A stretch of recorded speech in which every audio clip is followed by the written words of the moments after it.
On a frozen stretch of Highway 50, 8 motorcycles scream through the dark at 70 miles an hour. And then a barefoot child steps into their headlights. No shoes, no coat. 8 years old, standing in the middle of the road with his arms spread wide like he's trying to stop the whole world. Jack Mercer had survived 2 tours in Fallujah, 3 bar fights he shouldn't have walked away from, and one night that broke him so completely he still woke up reaching for someone who wasn't there anymore. But nothing had prepared him for the way that boy looked up into his headlamp with eyes that held no fear, only desperation. "My mom won't wake up." 4 words. And somewhere deep in Jack Mercer's chest, something that had been sealed shut for 6 years cracked open. Hey, if you've ever believed that the most dangerous men can also be the most protective, hit that like button right now and drop your city in the comments. We have viewers watching from all across America tonight, and this story, this one right here, is for every broken family that the system forgot. Stay with us all the way to the end. You are not going to want to miss what happens next. The cold arrived early that year, came down from the Nevada high desert like something with a grudge, sweeping across the salt flats and pushing into the canyons with a patience that felt almost deliberate. By the first week of December, the temperature along Highway 50, the stretch locals called the loneliest road in America, had dropped below 20 degrees before midnight, and the pavement itself seemed to exhale frost the way a sleeping animal breathes. Jack Mercer felt it through his leather. He always did.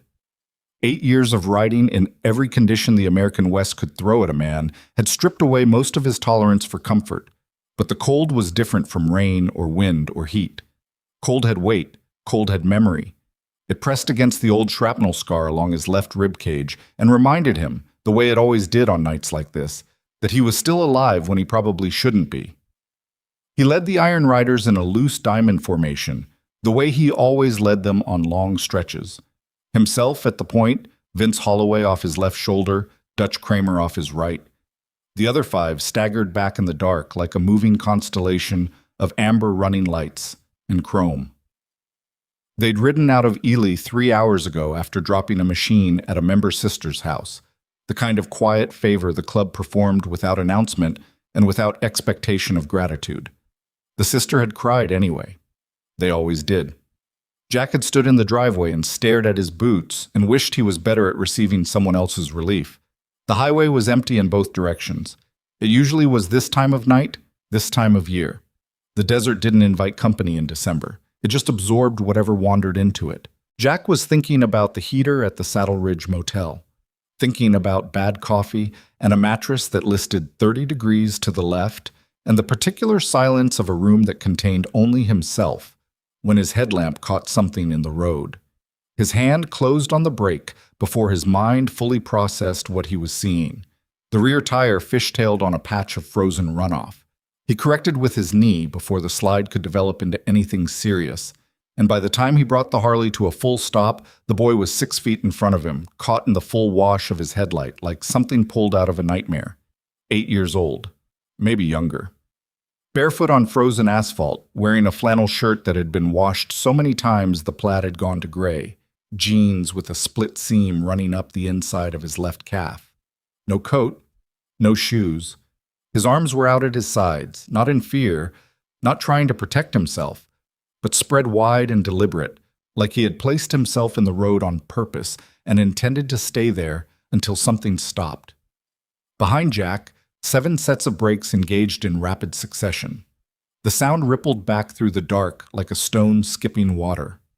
The compressed hiss of hydraulics, the low groan of rubber on cold pavement, the grunt of engines dropping from road speed to idle. Dutch's bike came within 4 feet of Jack's rear wheel. Somebody, Jack thought it was Reyes, said something short and profane under his breath. Then silence. Engine idle. The wind moving through the sagebrush on both sides of the road. The boy's breath coming out in small white clouds, steady and deliberate, like he'd made his decision and wasn't going to panic about it now. Jack pulled off his helmet. The cold hit his face like a slap. He looked at the boy for a long moment. The boy looked back at him. Dark eyes. A bad bruise going yellow under his left cheekbone. Old enough to be fading, recent enough to still mean something. His feet were the color of the pavement, and Jack couldn't tell in the headlight wash whether that was cold or darkness or something worse. "Hey," Jack said. His voice came out rougher than he intended. It always did these days. He'd been told once that he sounded like gravel in a metal can, and he hadn't disputed it. The boy didn't flinch at the sound of it. He just held Jack's eyes and said, in a voice that was terrifyingly calm for an 8-year-old standing barefoot in the middle of a frozen highway in front of 8 motorcycles, "My mom won't wake up." The words hit the air and stayed there. Jack heard Vince pull up beside him, heard the creak of leather as Vince swung off his bike, the metallic sound of his kickstand engaging. Vince Holloway had been a combat medic for 6 years, 2 deployments to places that didn't make the news anymore, and there was a particular quality to the way Vince moved when he heard something that required his specific skill set. Economical. No wasted motion, like his body shifted from one mode to another without consulting the rest of him. "How far?" Vince said. Not to Jack, to the boy. The boy turned and looked down the road, then looked back. He pointed at a gap in the scrubland to the right, a dirt track running between 2 collapsed fence posts, barely visible, the kind of turnoff you'd pass 100 times and never register as a road. "Down there?" the boy said. "A while." "What's your name?" Jack asked. "Eli." "Eli." Jack held the name for a second. "My name's Jack. Is your mom breathing, Eli?" The boy's chin moved, not quite a nod, not quite a shake. Something in between that was worse than either. "She's making sounds," Eli said, "but she won't open her eyes." Jack looked at Vince. Vince was already moving back toward his bike, pulling his saddlebag open, taking inventory by touch in the dark with the practiced efficiency of someone who'd done it in worse conditions than this. Jack pulled out his phone. 1 bar. He tried anyway, dialed 911 and got the connect and told the dispatcher their location and what Eli had said, and the dispatcher told him the nearest ambulance was 45 minutes minimum from the Ely station in road conditions like this, maybe an hour, possibly more. He hung up. He looked at Vince. 45 minutes, Jack said. Vince zipped the saddlebag. His face said what it always said when time was the variable he liked least. "We're not waiting 45 minutes. Jack looked at Eli. The boy was still standing in the road, still barefoot, still not shaking, which was its own kind of alarm. A child who had stopped expecting comfort, stopped expecting to feel cold. "How long has she been like this?" Jack asked. Eli thought about it. The thinking itself was careful, deliberate. A child who had learned not to say things he wasn't sure of. "Since morning," he finally said. "Maybe before." Jack looked back at the line of idling motorcycles, 7 men watching him. 7 different faces holding 7 different versions of the same question, and the question wasn't whether they were going to follow the child down that dirt road. The question had already been answered the moment Eli spread his arms in the headlights. The question was what they were going to find. "Dutch," Jack said. "Already turning around," Dutch said. "Take the highway position. Flag the ambulance when it comes." "Done." Jack looked at Eli. He pulled off his cut, the heavy leather vest with the Iron Rider's patch on the back, the President's patch on the front, 14 years of club history worked into the leather, and he held it open. "Arms up," he said. The boy looked at him. Then he lifted his arms and let Jack wrap the vest around him, the leather hanging past his knees, the armholes nearly at his elbows. Jack picked him up. The boy was light in a way that landed wrong in the chest, the lightness of a child who hadn't eaten enough, regularly, for long enough that his body had adjusted its expectations. Jack settled him on the tank in front of him and said, "Hold on to the handlebars, don't let go." Eli wrapped both hands around the chrome. They turned off the highway and onto the dirt track. The farmhouse was 1.5 miles back from the road, maybe 2 miles. The track was rutted and frozen solid, and the suspension telegraphed every impact up through the frame. Jack kept the speed down and one arm around the boy and watched the beam of his headlamp cut through the sagebrush and scrub oak. Behind him, he could hear the low, disciplined rumble of 5 other bikes following in his wake: Vince, Reyes, Bowman, Harker, and the youngest of them, a 26-year-old they called Cricket, who'd been riding with the club for 2 years and still hadn't acquired the art of hiding what he was feeling on his face. The house appeared gradually. First the roofline against the sky, then the walls, then the details. And the details were not good. The farmhouse was a single-story structure with a front porch that had partially collapsed, one corner dropping down at a 45-degree angle like a broken jaw.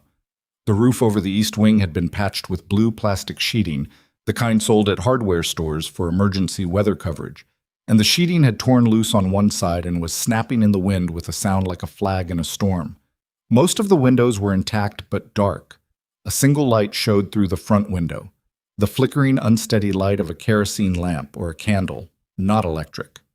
There was no car, no truck, nothing in the dirt yard but a child's bicycle with a bent front wheel leaning against the porch, and a plastic tub that had been used for firewood and was now empty. Jack stopped the bike and stepped off. He handed Eli down from the tank, and the boy was already moving toward the front door before Jack's feet hit the ground, moving with purpose, not fear, which meant he'd been doing this alone long enough that purpose was what he had left. The door opened inward. No lock. Jack followed Eli inside. The smell hit him first. Kerosene and something medicinal. Old ointment, rubbing alcohol. And beneath that, the particular smell of a space that had been sealed against cold for too long. Unwashed clothes, dried food, the specific exhaustion of a household running on its last reserves. A gallon jug of water on the kitchen table, 2 plates with the remnants of something that might have been oatmeal, now dried to the bottom. A child's drawing taped to the wall above the table. Stick figures in front of a house, 5 people holding hands, done in crayon on the back of a grocery bag. The candle was in the front room. Beside it, on a couch with a split cushion and a blanket that had been tucked around someone with care, was the woman. Vince was past Jack before Jack had fully registered the scene. He went to his knees beside the couch without breaking stride. 2 fingers to the woman's throat, then her wrist, then his ear tilted toward her mouth. His other hand was already in his bag. She was young. That was the first thing Jack registered. Younger than he'd expected. Younger than the house and the situation seemed to demand. Maybe 28 or 30. Brown hair loose around her face. High color in her cheeks that he recognized as fever, not health. The blanket was flannel, faded to softness, and the way it was tucked said that someone had been checking on her, adjusting it, trying to keep her warm. He looked at Eli. The boy was watching Vince with the focused, controlled attention of someone who had been watching over this woman for a long time and was waiting to be told whether he'd done it right or wrong. "She had medicine," Eli said. "I gave her the medicine. The bottle said every 4 hours. I did every 4 hours." Jack crouched down so he was at Eli's level. "You did good," he said.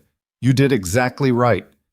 He wasn't certain that was true, but it was true enough for this moment, and this boy needed it to be true enough. There was a sound from a back room, the interior sound of a house with thin walls. And then a door pushed open, and a girl appeared in the hallway. She was smaller than Eli, 6, maybe 5, wearing a coat over her pajamas and holding a stuffed rabbit by one ear. She looked at the men in the house.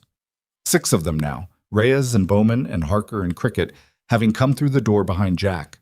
And she stopped. She didn't scream. She didn't run. She just stopped. And the expression on her face was the expression of a child who had already learned that what happened next was never certain, and that panic didn't improve the odds. "That's Maisie," Eli said. "She's 6. He said it with the particular cadence of someone who'd been the one to introduce his sister to things, and people, and situations, many times before. "Maisie, it's okay." Maisie's eyes moved from face to face. They stopped on Cricket, who was the youngest and also, Jack had observed over 2 years, seemed to have some quality that small children responded to, some frequency he operated on that adults couldn't hear. Cricket had gone still in the way he went still around animals that might bolt. "Hi," Cricket said. Maisie looked at him for 3 full seconds. Then she walked to the couch where her mother lay and sat down on the floor beside it, tucked her knees to her chest, and held the rabbit. Vince looked up from his examination. He caught Jack's eye, and his expression did the thing it did when he was sorting the variables, when there were too many of them, and the timeline was the one he liked least. "Infection," Vince said. "Respiratory, I think. She's been burning for a while, dehydrated." He paused. "She needs IV fluids and antibiotics, minimum. She needs a hospital." Ambulance is 45 minutes out. I know. Vince's voice didn't change pitch. It never did. Keep her warm and elevated. I can stabilize her until they get here. But, Jack... He stopped. Jack waited. This didn't happen overnight. The sentence sat between them. Jack looked at the candle, at the empty firewood tub, at the gallon of water and the dried oatmeal and the child's drawing on the wall. At Eli, who was now standing beside his sister with one hand resting on her head, the same gesture Jack noted that an adult would use, a gesture learned from watching someone else do it until it became the only natural response to a frightened child. I know, Jack said. He went back outside. The cold was sharper than when he'd gone in, not because the temperature had dropped, but because the interior of the house had been warm enough to remind his body what warmth was. He stood on the broken porch with his hands in his jacket pockets and looked at the empty yard and the empty dirt road running back toward the highway and the empty sky above the desert and thought about what Vince hadn't finished saying. Reyes came out and stood beside him. Reyes was 43, a former military police officer with a square, quiet face and a habit of standing slightly sideways to whatever he was looking at, like he was waiting for it to try something. He'd ridden with the Iron Riders for 9 years. He and Jack had never been what Jack would call close. They didn't talk much about anything that mattered. But Reyes had a quality Jack trusted above almost everything else in a man. He was exactly what he appeared to be. No more, no less. There's no food, Reyes said. I know. There's wood split in the back, but no way to get it inside that won't bring half that roof down. Somebody tried to patch it and gave up. Reyes paused. The generator in the shed runs. Barely. There's 2 gallons of gas left. Jack looked at him. You've already been through the shed. I walked the perimeter while you were inside. Habit. Reyes shifted his weight.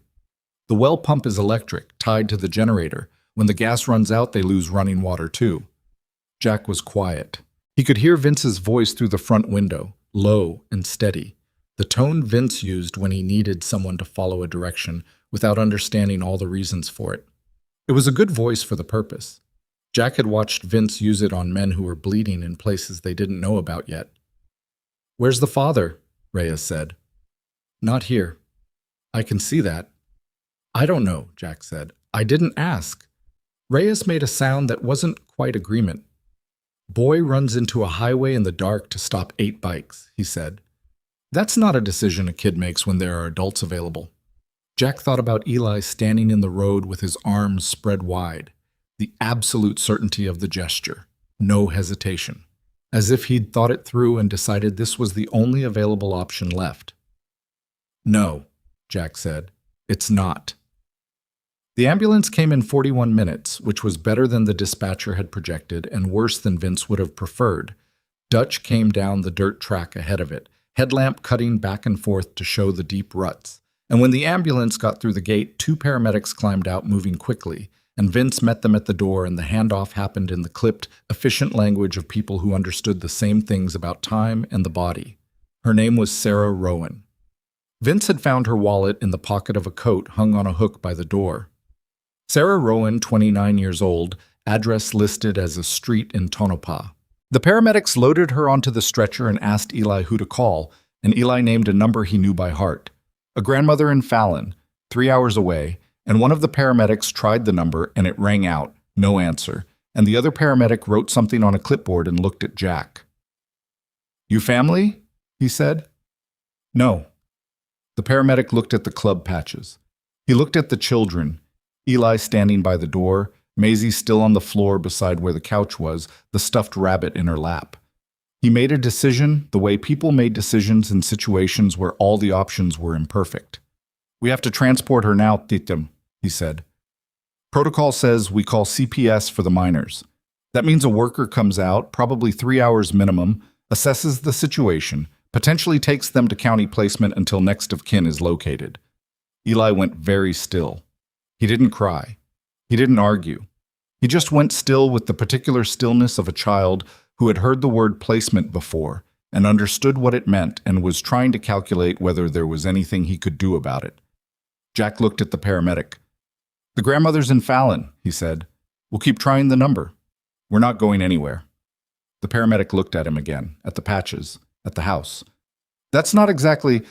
We'll keep trying the number, Jack said, and we'll be here when the CPS worker arrives.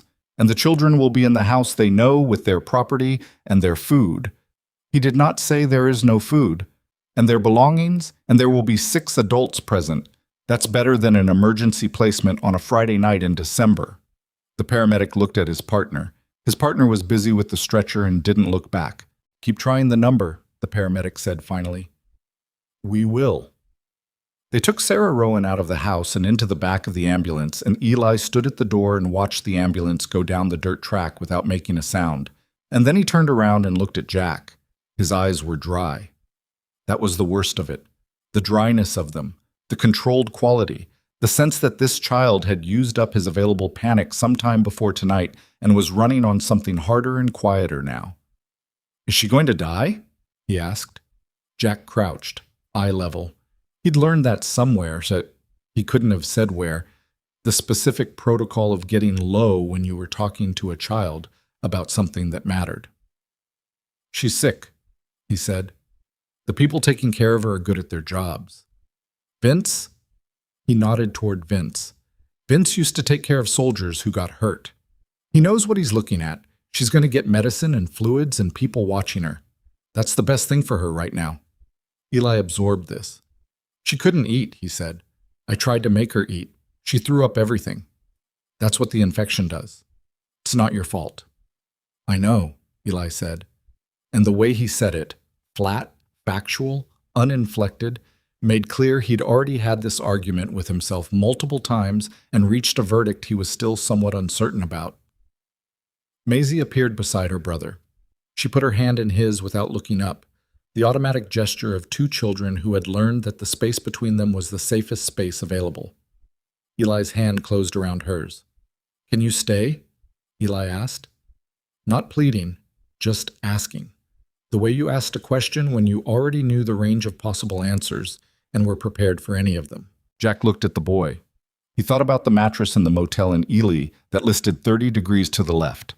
He thought about the last time he'd slept somewhere that felt like it mattered. Yeah, he said. We're staying. He stood up and turned to the room. 5 Iron Riders looking at him. Vince and Reyes and Bowman and Harker and Cricket. Dutch was outside. 6 men, total, accounting for himself. 6 men who had signed up for a club ride from Ely to Fallon and were now standing in a collapsing farmhouse in the high desert at close to midnight with a dead generator running on fumes. No food in the kitchen, 2 children in their care, and a roof held together by a hardware store tarp. Nobody asked the obvious question. That was one of the things Jack respected most about these particular men. Not one of them asked what they were doing here or what this had to do with them. Harker, a 51-year-old former union pipefitter with forearms like structural steel and a beard he'd been growing since before Cricket was born, went to the back door to look at the woodpile. Bowman, who had owned 2 restaurants before everything that came after, went to the kitchen to establish what was actually available. Vince sat at the kitchen table and called the hospital in Ely to get ahead of the intake. Cricket crouched down in front of Maisie and said, in a voice so quiet Jack almost didn't hear it, "You want to show me your rabbit?" Maisie looked at him. Then she held out the rabbit, facing forward for his inspection. "What's his name?" Cricket said. A beat. "His name is Frank," Maisie said. "That's a good name for a rabbit." Reyes was already at the door with his phone, moving outside to get signal, working the grandmother's number again. Jack watched him go and then looked at Eli, who was still watching the space where the ambulance had been. "When did you last eat?" Jack asked. Eli thought about it with the same careful deliberation he brought to everything. "Lunch," he said. "We had crackers and peanut butter. There was enough for Maisie to have more."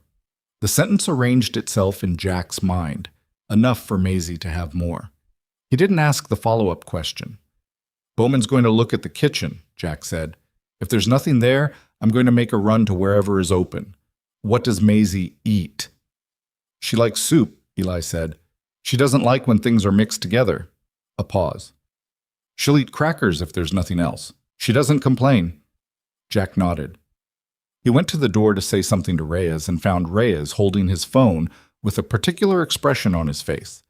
The expression of someone who has just learned something that changes the shape of the situation.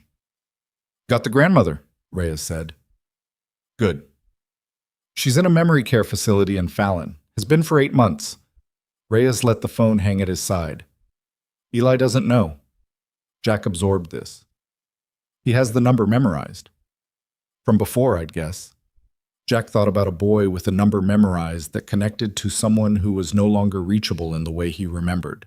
A lifeline that had changed its nature while he wasn't looking, still carried because you didn't unmemorize the things that kept you together. Any other family? Nothing on the wallet, nothing I can find. I tried the address on the Tonopah license. Number, there's disconnected. Jack leaned against the porch railing. It moved under his weight. Not catastrophically, but enough. He straightened. CPS is coming, he said. Probably 3 hours, Reyes said.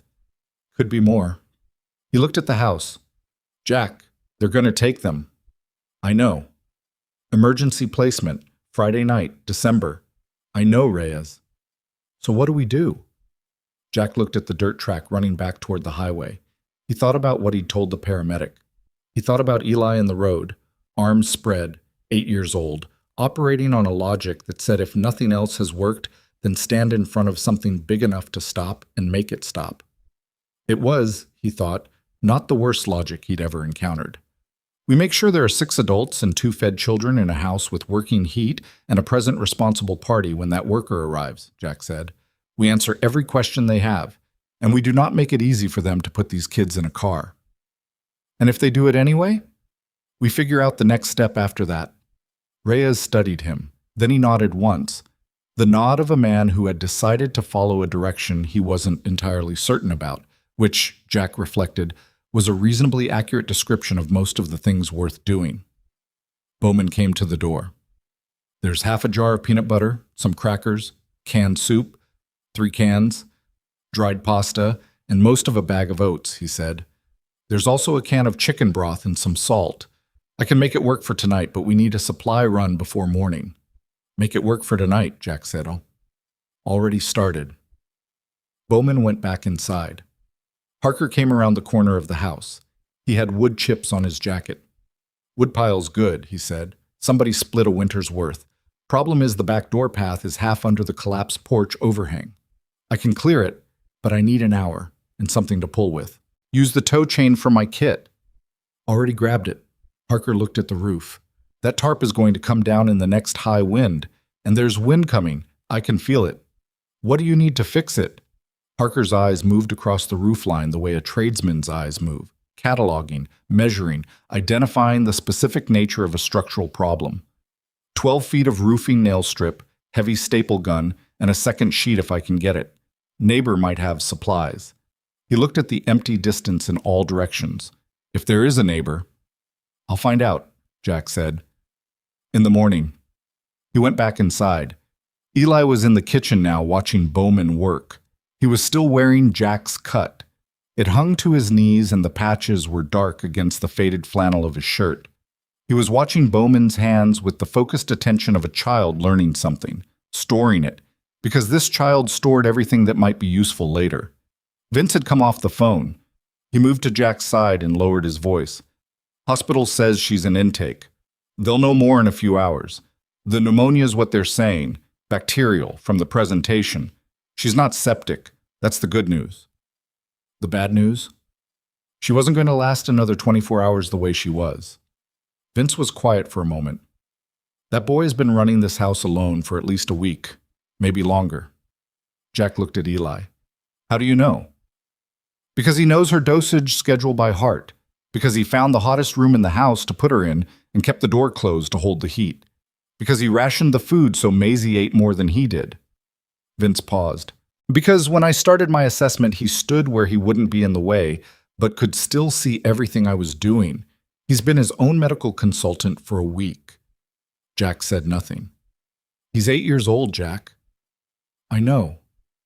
He ran into the road in the dark. I know, Vince. Jack's voice was quiet. Not harsh, just final, in the way that meant he'd taken the thing in and it was with him now and it didn't need to be said again. I know what it means. The generator coughed and steadied. Harker had gotten to it, added gas from the bike's reserve supply to buy another few hours. The overhead light in the kitchen came on, yellow and weak, and in its light the room looked worse than it had in the candle's mercy. The water stains on the ceiling, the cracked linoleum, the window with the cardboard taped over a broken pane. Cricket appeared in the kitchen doorway with Maisie behind him, holding Frank by both ears now instead of one. "She wants to know if there's soup," Cricket said, "the kind with the little star noodles." "I can make that work," Bowman said, without turning around. Maisie looked at Bowman's back. Then she looked at Cricket. "How does he know?" she said. "He's magic," Cricket said, with complete seriousness. "Magic soup guy." Maisie considered this. Then she went to the table and climbed up on a chair and set Frank on the table facing the stove and watched Bowman work. Eli sat across from her. He'd been quiet for a while, and Jack recognized the quality of his quiet. The quiet of a child running calculations too heavy for his years, trying to determine which variable was the one he hadn't accounted for. "Eli," Jack said. The boy looked up. "You did everything right tonight." Eli held his eyes for a moment. "We don't have family," he said, "except Grandma, and she's—" He stopped. Something shifted in his expression, a flicker of something he'd been carrying for a while and hadn't found a way to put down. "She doesn't remember us," he said carefully. "She's still nice, but she doesn't remember." So he did know. Jack pulled out the chair beside Eli and sat down. He had to angle his knees to fit under the table properly. The chair creaked. He put his hands flat on the table and looked at them for a moment. The scar across his right thumb, the missing tip of his left ring finger from a mechanic's accident 12 years ago.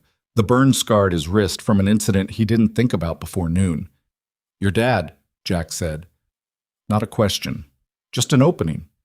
Eli's hands went flat on the table too, unconsciously mirroring. "He left," the boy said, "a while ago." He didn't say it with anger. He said it the way you said a weather fact, something that had happened and continued to have effects, but wasn't a thing you could argue with. Mom said he got lost. In himself. He thought about the phrase. "I think that means he wasn't okay, but she didn't say that." "Did she hear from him?" "Sometimes." He texted. A pause.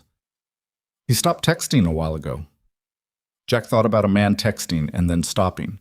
He thought about the decision, conscious or otherwise, that was embedded in that stopping.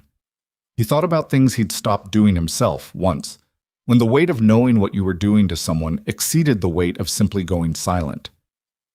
"When the lady comes tonight," Eli said, "are they going to take us?" Jack looked at him. He could feel the accuracy of the question. The boy had been computing this one for hours, probably. Running the variables, arriving at the same place Jack had arrived at, and wanting to know if Jack had found a different exit.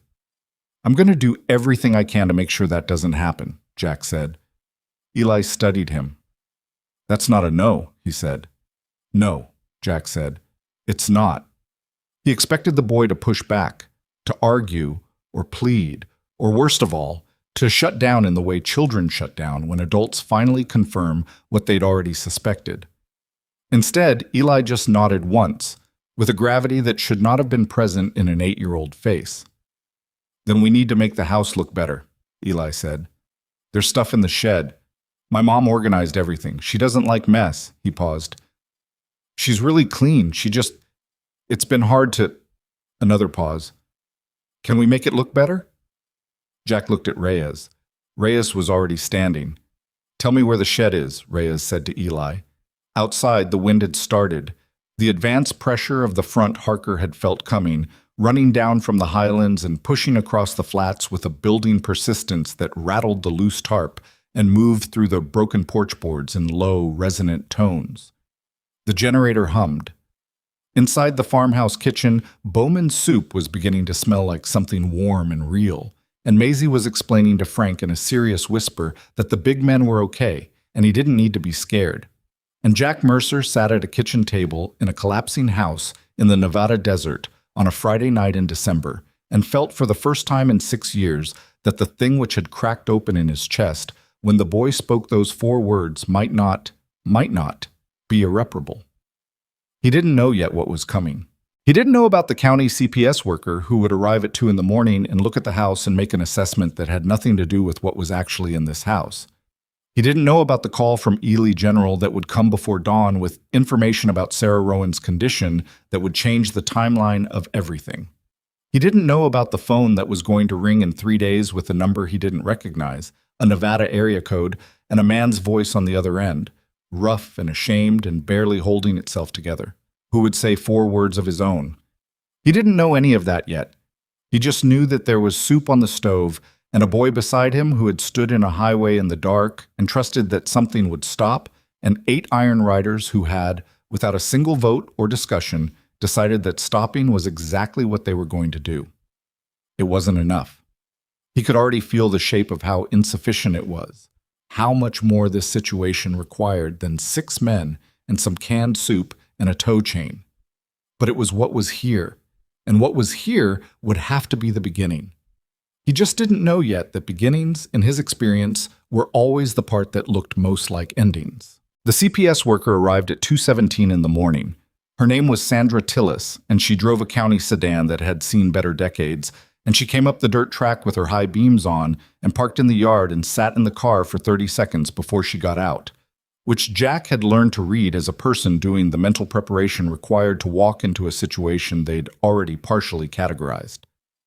He was standing on the porch when she came through the gate. She stopped when she saw him. He was wearing his jacket, his patches visible, his arms at his sides. He deliberately put the cut back on, had taken it from Eli's shoulders once the boy had fallen asleep on the couch, with Maisie tucked under his arm, both of them out within 10 minutes of the soup, the particular collapse of children who have been running on adrenaline and finally hit a wall of warmth and food. He'd put the cut on because he'd decided, at some point in the preceding hour, that the worst thing he could do was try to look like something he wasn't. "Ms. Tillis," he said, "I'm Jack Mercer. I'm the one who called it in." She was in her mid-40s, with the specific tiredness around her eyes of someone who had been doing this particular job for long enough that midnight calls in December had stopped being emergencies and started being weather. She had a clipboard. She looked at his patches. She looked at the house. "How many of you are here?" she said. 6, plus the 2 children. "And your relationship to the family?" "None. We found the boy on the highway. He flagged us down." She wrote something. "The mother is at Ely General?" "Bacterial pneumonia. She was admitted around midnight. I have the name of the attending if you need it." She wrote something else. Her pen moved with the efficiency of someone who had developed a personal shorthand for a world that generated more paperwork than sense. "I need to see the children," she said, "and the house. They're asleep. I'd ask you to let them stay that way as long as possible." She looked at him over the clipboard. Not hostile, just measuring. "I need to see them, Mr. Mercer." "You can see them. I just asked you to let them sleep." A beat. Something in her expression shifted. Not softening, exactly, but recalibrating. She nodded once and went past him into the house. Reyes was in the kitchen with coffee. Harker was in the back where he'd been for the last hour, reinforcing the door frame that had warped enough to leave a 3-inch gap at the top. The sound of his work had been a consistent bass note under the night. Not loud, but present. Vince was at the table with his medical bag open, going through inventory. Cricket was in the front room, sitting on the floor with his back against the wall, and he'd fallen asleep there with his chin on his chest and his hands loose in his lap, and he didn't wake up when Sandra Tillis came through the door. She looked at Cricket. She looked at the couch, where Eli and Maisie were still folded together, Maisie's face pressed into her brother's shoulder, Frank the rabbit on the cushion beside them. She stood there for a moment with her clipboard at her side. Then she went to the kitchen. Jack followed her. Reyes poured a cup without being asked and set it on the table, and she sat down across from Vince, who closed his bag and moved it to the floor. She asked her questions. Jack answered them. Vince supplied the medical details with the precision of someone accustomed to briefings. Timeline, presentation, intervention, prognosis. Reyes leaned against the counter and didn't speak, but his presence in the room said something that words would have over-explained. Sandra Tillis wrote things down and occasionally stopped writing and just listened, which Jack took as a sign that the job hadn't entirely finished hollowing her out. "The grandmother is unavailable," she said. It wasn't a question. "Memory care facility in Fallon," Jack said. 8 months. "Father?" "Unknown location, no contact," and he looked at Reyes. "The boy said a while ago," Reyes said. "When I pressed for more specific, he said before school started. So September at the earliest." She wrote, "Siblings of the mother or father?" "Nothing we could find. I've got Reyes working it. He has contacts who can run a more thorough search in the morning." She looked up. "Law enforcement contacts?" "Former military police," Jack said. "Yes." She studied him. Then she put the pen down and wrapped both hands around the coffee cup and looked at it for a moment. The kitchen light hummed. Harker's work in the back had stopped. Either he'd finished or he'd heard a stranger's voice and gone quiet. "Mr. Mercer," she said, "I'm going to be direct with you." "Please." "What I'm required to do, by protocol, given no available next of kin and a custodial parent in hospital with an uncertain recovery timeline, is initiate emergency placement. That means I take the children tonight." She looked at him steadily. "What I'm looking at in this house is 6 adult males with motorcycle club affiliations, no documented relationship to the family, and a physical structure with visible safety concerns." She paused. "I understand you helped these children. I can see that you helped these children. But understanding that and what I'm required to do are two different things." The kitchen was very quiet. The heater that Harker had gotten working before her arrival made a low, ticking sound. "What would change the calculation?" Jack said. She was quiet for a moment. "A documented responsible party. Someone the court can identify as a suitable temporary guardian while the mother recovers and next of kin is located." She held his gaze. "Someone with a clean record and a fixed address and no active flags." "How long would that take to arrange?" "In standard circumstances? Days. In this county at 2 in the morning in December?" She picked the pen up again. "It doesn't happen tonight." "So give us a week," Jack said. She stopped. "1 week," he said. "We're not going anywhere. I'll get you names, addresses, background checks, whatever documentation you need on every man in this house.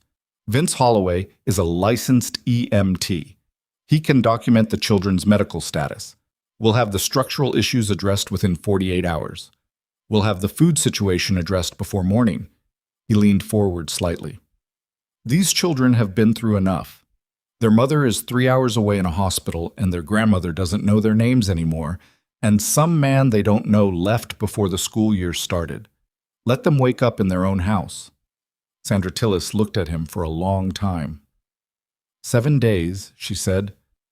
"I'll schedule a follow-up inspection in 7 days. If the conditions of that inspection are not met, documentation, structural compliance, adequate provision, I don't have discretion. You understand that?" "Completely. And I'll need to speak with the children in the morning alone. I'll make sure they're available." She closed the clipboard. She didn't drink the rest of the coffee. She stood up and went through the house one more time, slowly, thoroughly, with the systematic attention of someone building an official record. And when she came back through the kitchen, she paused at the door. "The older boy," she said. "He's been managing this situation alone for how long?" "Our best estimate is 10 days to 2 weeks, Vince said. "Possibly longer." She absorbed this. Her face did something complicated and brief that the professional exterior tried to contain. "He's 8 years old." "Yes," Vince said. She nodded once. Then she went out into the dark and got in her sedan and drove back down the dirt track, and the red taillights disappeared between the fence posts, and Jack stood on the broken porch and listened to the sound of the engine fade into the distance and then become indistinguishable from the wind. 7 days. He turned around and went back inside to tell the others. The morning came gray and grudging, the sun arriving as a lightening of the overcast rather than anything you could call sunrise. The desert went from black to brown to a flat, cold silver, and the wind that had built through the night was still running when Eli woke up and found the kitchen occupied by a man he'd fallen asleep in front of strangers' company and survived. Bowman was making oatmeal. He'd done a supply run at 5 in the morning, 40 minutes to the nearest open gas station, 40 minutes back, armed with a list from Reyes and his own professional instincts about what a kitchen actually required to function. He'd come back with 4 bags and an energy drink he'd finished in the parking lot and said nothing about to anyone. Eli came into the kitchen and stood in the doorway and assessed the situation. The supplies on the counter, the coffee already made. Vince at the table with his phone, talking quietly. Reyes in the back, the sound of him working on something with the persistent, methodical quality of a man who had identified a problem and was addressing it. "Morning," Bowman said, without turning around. "Morning," Eli said. He looked at the bags. "You bought food."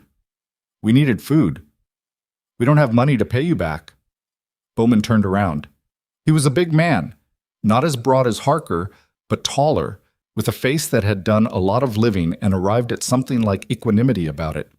He looked at Eli for a moment. "I'm not asking you to," he said. "My mom doesn't take charity," Eli said. The phrase had the sound of something often repeated, not a policy formed by the boy, but transmitted to him, a household rule carried through years of application. "Tell your mom it was a trade," Bowman said. "You flagged us off a frozen highway. That's worth some groceries." Eli considered this. He was wearing a pair of socks that were too large for him. Crickets, Jack guessed, pulled from a saddlebag, and the flannel shirt and the jeans with the split seam. His feet were still pale, but the color was better. He'd slept for 5 hours, and it had done something to his face. Not softened it exactly, but allowed the 8-year-old to show through the older thing that had been sitting in front of it. "The lady is coming back," he said. It wasn't a question either. "This morning," Jack said from the table. "She wants to talk to you and Maisie." "Alone?" "That's what she said." Eli thought about it. "What should we say?" "The truth," Jack said. "Exactly what happened. Exactly how things have been." He paused. "Don't make it better than it is.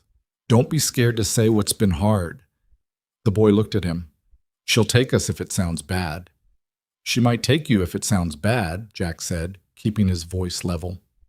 "She might not. But if you tell her something that isn't true and she finds out later, and she will find out, that's worse." He held Eli's eyes. "You've been honest about everything so far. Keep being honest." Eli held his gaze for a moment. Then he went to the table and sat down in front of the oatmeal Bowman slid in front of him and picked up the spoon and ate. And the eating had the same methodical quality as everything else he did. Purposeful, not hungry. Like hunger was something he'd learned to file away while there were other things to address. Maisie came in behind him, Frank under her arm, and sat in the chair beside him without comment and looked at the oatmeal Bowman set in front of her. "Is there brown sugar?" she said. "There is now," Bowman said. The morning organized itself. Sandra Tillis arrived at 9 and spoke with Eli and Maisie in the front room with the door half open, and Jack sat at the kitchen table and listened to the register of Eli's voice. Not the words, just the pitch and rhythm, and thought about all the things an 8-year-old could convey in a flat, careful monotone. When she came out 40 minutes later, she looked at Jack and said, 7 days, again, with a different quality than she'd said it the night before. Less like a warning, more like something she was making a record of for herself. Then she got back in the sedan and drove away, and the day began in earnest. The conflict started before noon. It came from a direction Jack hadn't entirely predicted, which was the direction of Dutch Kramer. Dutch had been with the Iron Riders for 11 years. He was 54, a Korean-American former long-haul trucker who had joined the club after his wife left and his back gave out in the same 6-month period and who had, in the intervening decade, become one of the most reliable men Jack had ever known, reliable in the specific way that mattered most to Jack. Not enthusiastic, not vocal, just present. Dutch showed up. Dutch did what needed doing. Dutch never required managing, which was why the conversation that found Jack behind the shed at 11 in the morning landed with the particular weight of something unexpected from an expected source. Dutch came around the corner with his hands in his jacket and his face set in the expression he wore when he'd been chewing on something for a while and had decided he was done chewing. "We need to talk," Dutch said. "Talk," Jack said. "Not here." They walked out past the fence line into the scrub, far enough that the house sounds became ambient. The cold was steady and dry. Jack turned up his collar and waited. "How long are we talking about?" Dutch said. 7 days minimum. Jack? 7 days, Dutch. That's what she gave us. That's not... Dutch stopped. Started over. I have a daughter in Reno. I see her every other weekend. I missed the last two because of the Ely run. Her mother's already... I know. Do you? Dutch's voice didn't rise. It never did. That was what made it effective. The flatness of it, the absence of theater. Because you made a decision last night without consulting anyone. You told that woman we'd all be here for a week. I didn't agree to a week. You didn't object either. I didn't have the information. Dutch looked at him steadily. You asked us to follow a kid down a dirt road. We did that. You asked us to stay the night. We did that. Now you're telling us it's 7 days, and you're telling a county worker that's the plan, and nobody in that house got a vote. Jack was quiet. The wind moved through the scrub oak around them. That particular dry, cold sound that the Nevada high desert made in December, like something clearing its throat. You're right, Jack said. Dutch waited. I made the call without asking. That's on me. Jack looked at the ground for a moment. If you need to go, go. I'm not holding anyone here. I'm not saying I'm going. Then what are you saying? Dutch was quiet for a moment. He pulled out a cigarette but didn't light it. Just held it between two fingers the way he sometimes did, turning it. I'm saying you're doing it again, he said. Jack looked at him. Doing what? The thing you do. Where you find something that needs saving, and you go all the way in, and you don't look at the cost until it's already been paid. Dutch's voice remained flat. I watched you do it with the Garza situation. I watched you do it with Bowman's restaurant. Every time something looks like what you lost, you... Don't, Jack said. Jack, I said don't. Not loud, not aggressive, just final. The particular finality of a man identifying a line. Dutch held his gaze for a moment. Then he looked away, out toward the highway they couldn't see from here. How old is she now? He said. Your daughter.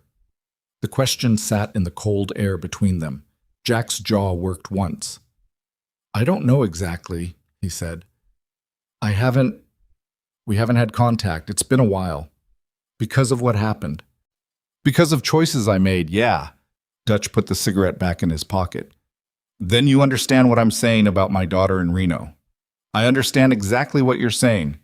Dutch nodded. He turned and started walking back toward the house. Then he stopped without turning around. I'll stay 3 days, he said. Then I need to go to Reno. But I'll stay 3 days. 3 days is good, Jack said. Thank you. Dutch walked back toward the house, and Jack stood in the scrub for a moment longer, his hands in his pockets, and listened to the wind, doing it again. The thing he did, where he found something that looks like what you lost. He knew what Dutch meant. He'd known it since the boy stood in the road. There was a specific shame in being that readable, in having your damage be the kind that expressed itself in ways other people recognized. At least the damage that turned inward was private. His kind had a tendency to turn itself outward and land on whatever was closest. He'd had a daughter. Her name was Clara, and she was... He did the math, as he sometimes did, the way you press a bruise to confirm it's still there. She was 15 now, possibly 16. He'd lost track of her birthday for the second consecutive year last spring, which said something about the man he'd become in the years since her mother made the decision she'd made, which was the right decision, which he knew was the right decision, and which had not made it easier to absorb. He'd been drinking then, not dramatically, not the kind of drinking that made the news, but steadily and consistently, and in the particular way that made you functional enough to maintain and dysfunctional enough to destroy what mattered most, in increments too small to identify, until the sum became undeniable. He'd been drinking and writing and working and telling himself that these were things men did and that they constituted a life. The look on Eli's face when he said, I don't know exactly how old she is. A 15, possibly 16-year-old girl somewhere in this country who had a father who didn't know exactly how old she was. He walked back to the house. The afternoon brought the next problem through the front door, which was Harker's assessment of the structural situation delivered over coffee in the kitchen, with the specificity of a man who'd spent 30 years building things, and could therefore see exactly how things failed. The east wing roof is the critical issue, Parker said. He had a yellow legal pad and he'd drawn a floor plan on it, which Jack found both impressive and slightly startling. Parker did not typically give the impression of a man who drew floor plans. The tarp isn't a fix, it's a delay. What's underneath it is a 3-foot section of rotted sheathing and a rafter that's separated from the ridge beam. One decent snowfall and that section comes down. Depending on how it falls, it could compromise the north wall. Cost? Jack said. Parker looked at the pad. Materials only, if we do the labor. Maybe $400, $450. More if there are surprises underneath. There are usually surprises. $450, Jack said, plus the porch. I can sister those joists with lumber from the back of the shed. He's got good material back there, like someone planned to fix this and then didn't. But I need a half day to do it right. And the window with the cardboard in it needs a pane. What's that? $30 if we cut it ourselves? Jack did math in his head. He had savings. He had savings because he lived on a fixed overhead and hadn't done anything expensive in 2 years, which was another way of saying he'd arrived at a life that did not require spending money on anything other than maintenance. I'll cover materials, he said. Jack, Vince said. It's covered. You said that at the Garza situation, Vince said quietly. You ended up fronting $6,000. Garza paid it back. 18 months later. He paid it back. Vince was quiet. He was doing the thing he did when he'd made a decision to say something and was working out the correct angle of approach. The medical consultation quality, the assessment before the recommendation. The club treasury, he said. We have operating funds. I'm not using club money for this. Why not? Because that money belongs to all of us, and I'm not spending it without a vote. Then let's vote, Vince said. Not yet. Jack, not yet, Vince. He held Vince's eyes. 7 days. After 7 days, when we know what this actually costs and what it actually requires, I'll call a vote on everything. Until then, I'm fronting what I front, and that's the end of it. Vince sat back. He didn't argue further, which meant he'd noted the position and set it aside to return to later. That was Vince's method. He had the patience of a man who'd learned that the body fixed itself on its own timeline, and that arguing with that timeline accomplished nothing. The problem was that the problem with Vince was Vince's problem. Jack understood this more clearly as the afternoon moved into evening and the house began to acquire something like routine. Bowman cooking, Harker working, Cricket keeping Maisie occupied with a card game he appeared to be inventing rules for in real time, and Vince sat at the kitchen table and made calls, and came off the calls with less in his face each time. At 4 o'clock, Jack went and sat across from him. What is it? Jack said. Vince looked at the table. Nothing you need right now. Tell me anyway. A long pause. Vince turned his coffee cup a quarter turn and then a quarter turn back. I had a job, he said. EMT certification, I told you. I've been reactivated. Part-time Reno, there was a shortage and they brought back retired certifications. I was supposed to start a shift next Tuesday. Can you delay it? I can call. They may not hold the position. They may hold it. He paused. It's not the only thing. Jack waited. My son's in Phoenix, Vince said.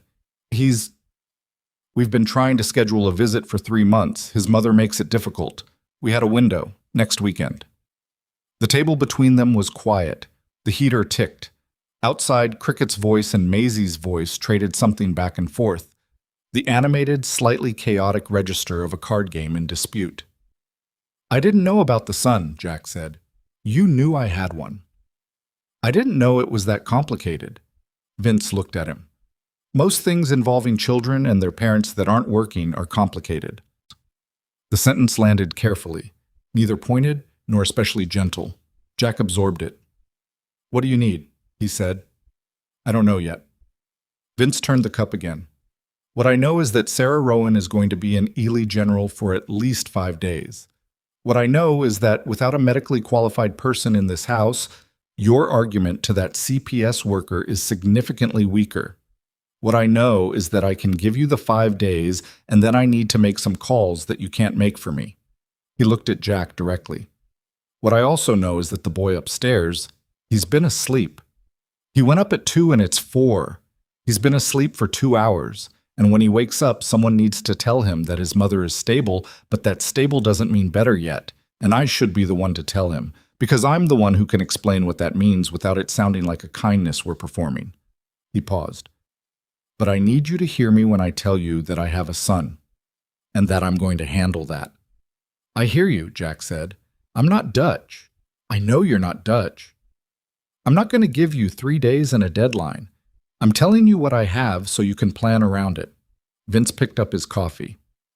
But you have to plan around it. You have to plan around all of it. Dutch's daughter, my son, Bowman's thing. Bowman has a thing? Vince looked at him. You didn't know? What thing? Vince set the cup down. He seemed to be deciding something. Ask Bowman, he said finally.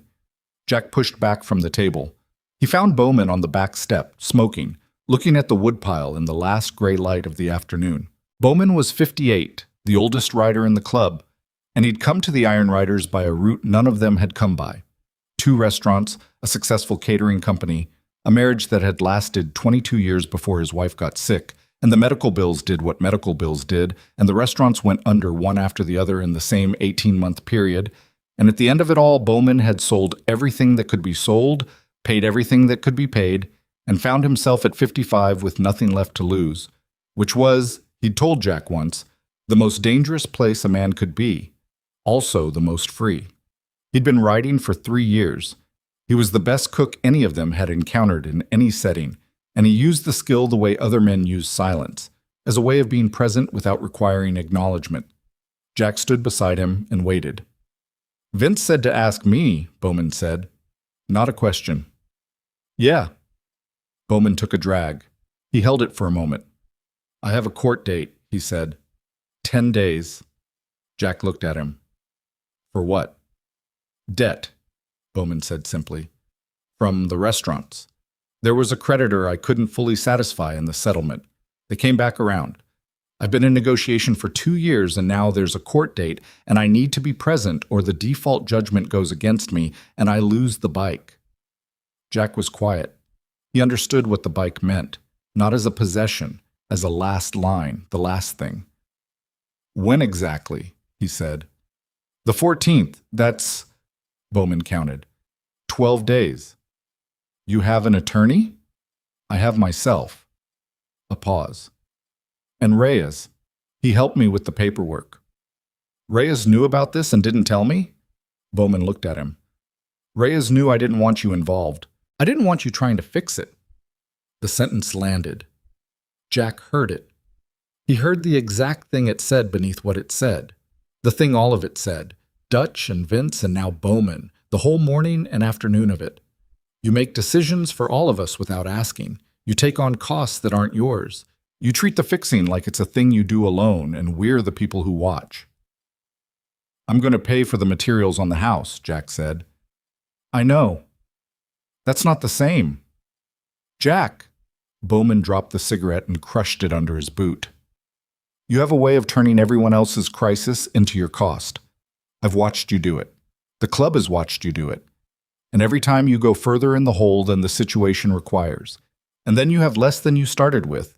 And then the next thing comes along. He turned and looked at Jack directly. He had the kind of face that didn't do performances. What was on it was what was in it.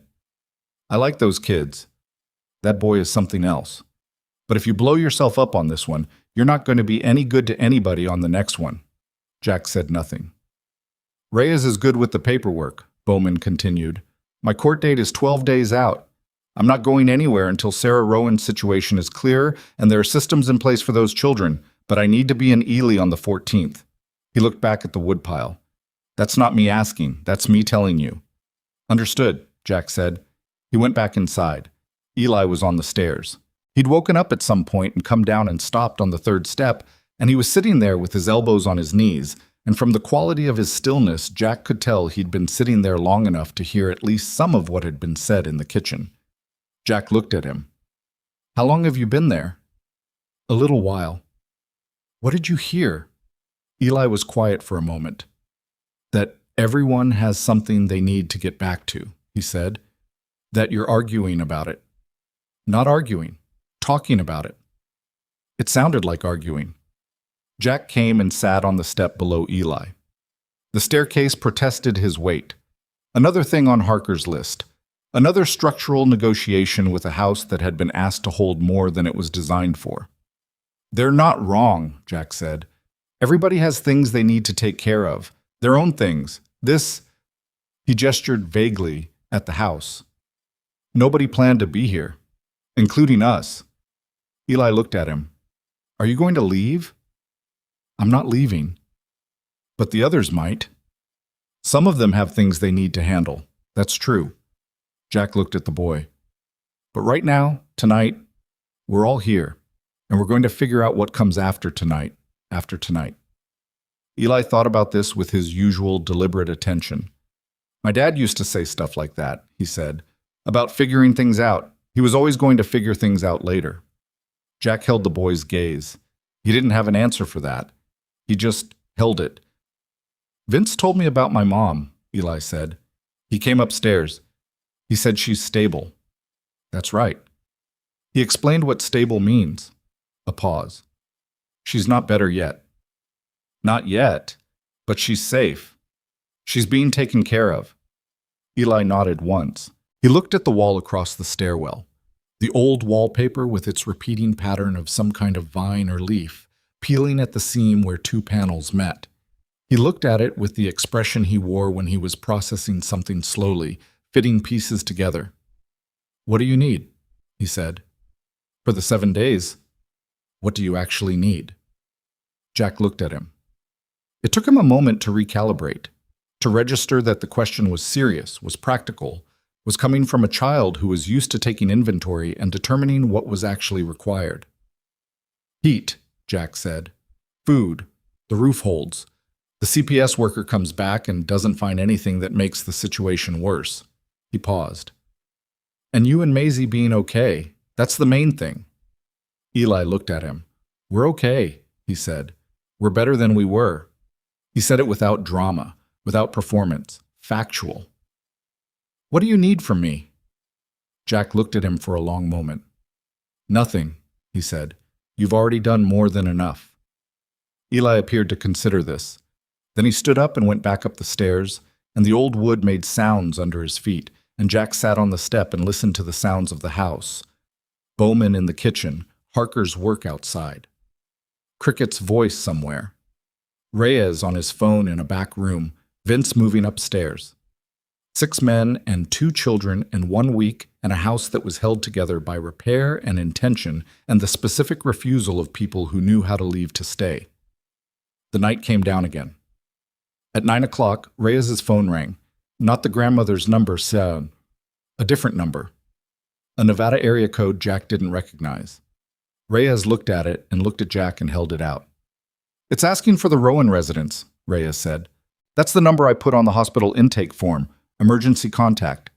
Jack took the phone. "Yeah," he said. A silence. Then a voice. A man's voice. Rough and ragged at the edges in a way that had nothing to do with poor signal. The roughness of a voice that had been through something recent and hadn't entirely made it out the other side. "Who is this?" the voice said. "Jack Mercer." "Who's this?" Another silence. Longer. "Derek Rowan," the voice said. "Sarah's husband." A pause. "What the hell is going on with my family?" The kitchen went very quiet. Bowman turned from the stove. Reyes crossed his arms slowly. Vince, who had come downstairs, stopped in the doorway. Jack held the phone against his ear and thought about a boy on a highway in the dark with his arms spread wide, and a woman under a flannel blanket who'd kept her children's father's number still listed somewhere as an emergency contact. Kept it there even after the text stopped. Kept it there the way you kept a number memorized that no longer connected to the person you remembered, because some part of you couldn't bring yourself to remove the last formal evidence that he'd ever been real.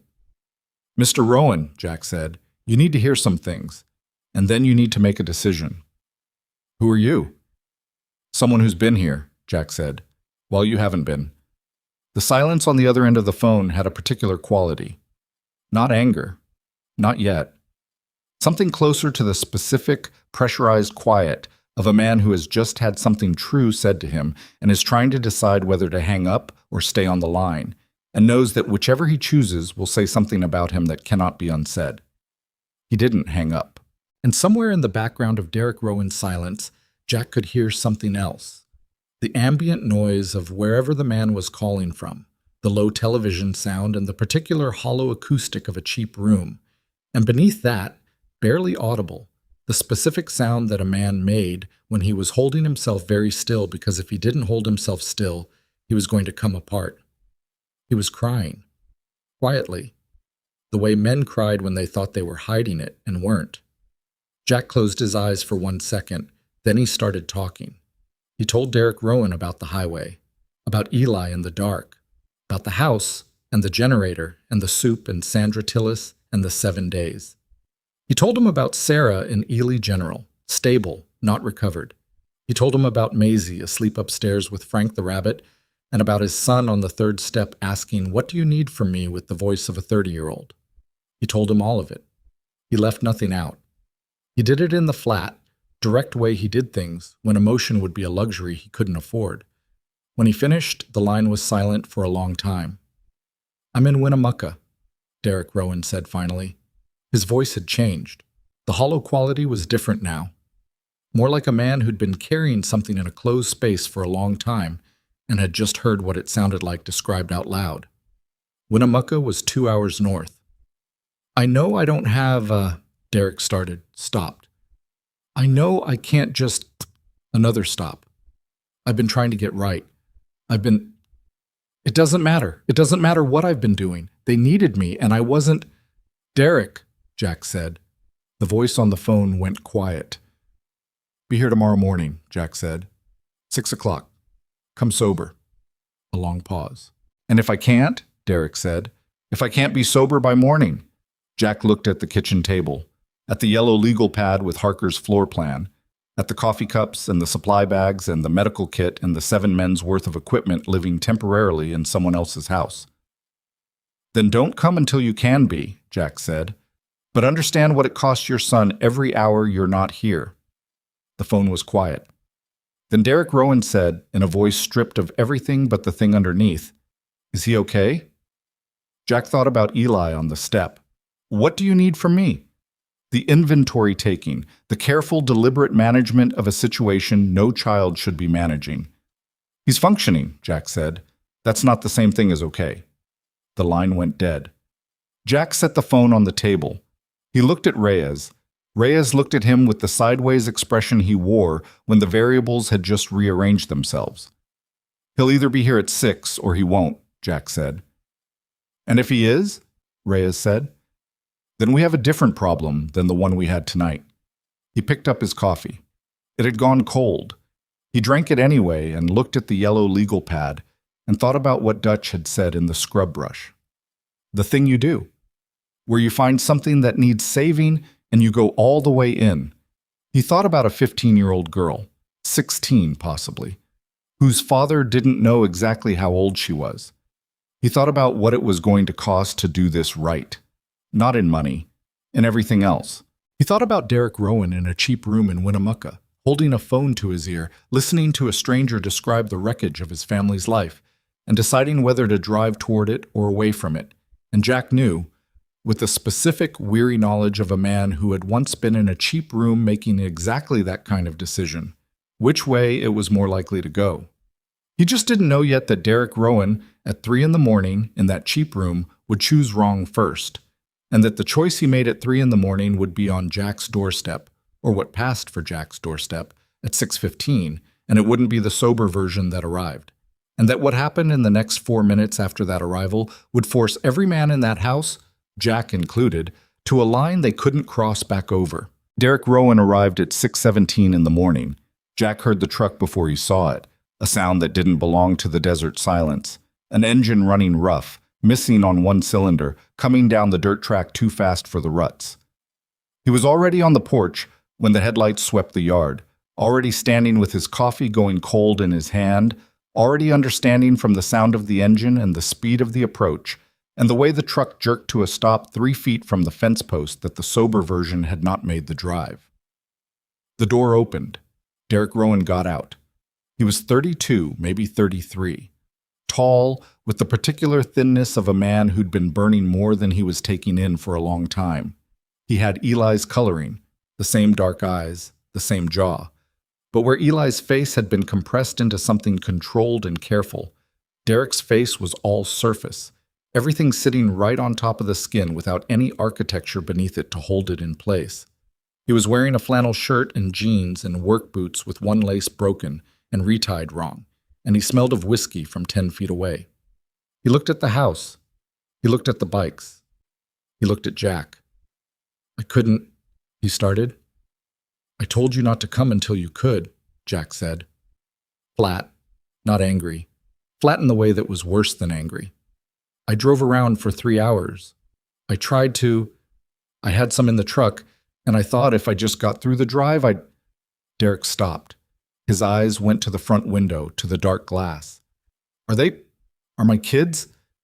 "Your kids are asleep," Jack said. They've been asleep for 9 hours. First real sleep they've had in a while." Derek's jaw worked. He looked at the window again. "Don't," Jack said. Derek looked at him. "Don't go in that house right now," Jack said. "You hear me? You stay right here." Something moved through Derek's face, something that in a different context might have been anger, but in this one was closer to a man who knew he didn't have the right to it. He stayed where he was. The truck engine ticked as it cooled. The desert was going gray with early light, and somewhere in the scrub something was moving through the brush with the particular sound of something small and fast. The front door opened behind Jack. Reyes. He'd been awake. Jack didn't think Reyes had slept more than 2 hours. He came out and stood to Jack's left and looked at Derek with the sideways expression that measured things. "You drive from Winnemucca like this?" Reyes said. "Back roads," Derek said. "That's not an answer to the question I asked." Derek looked at him. "Yes," he said. "Okay," Reyes said. Not judgment, just accounting.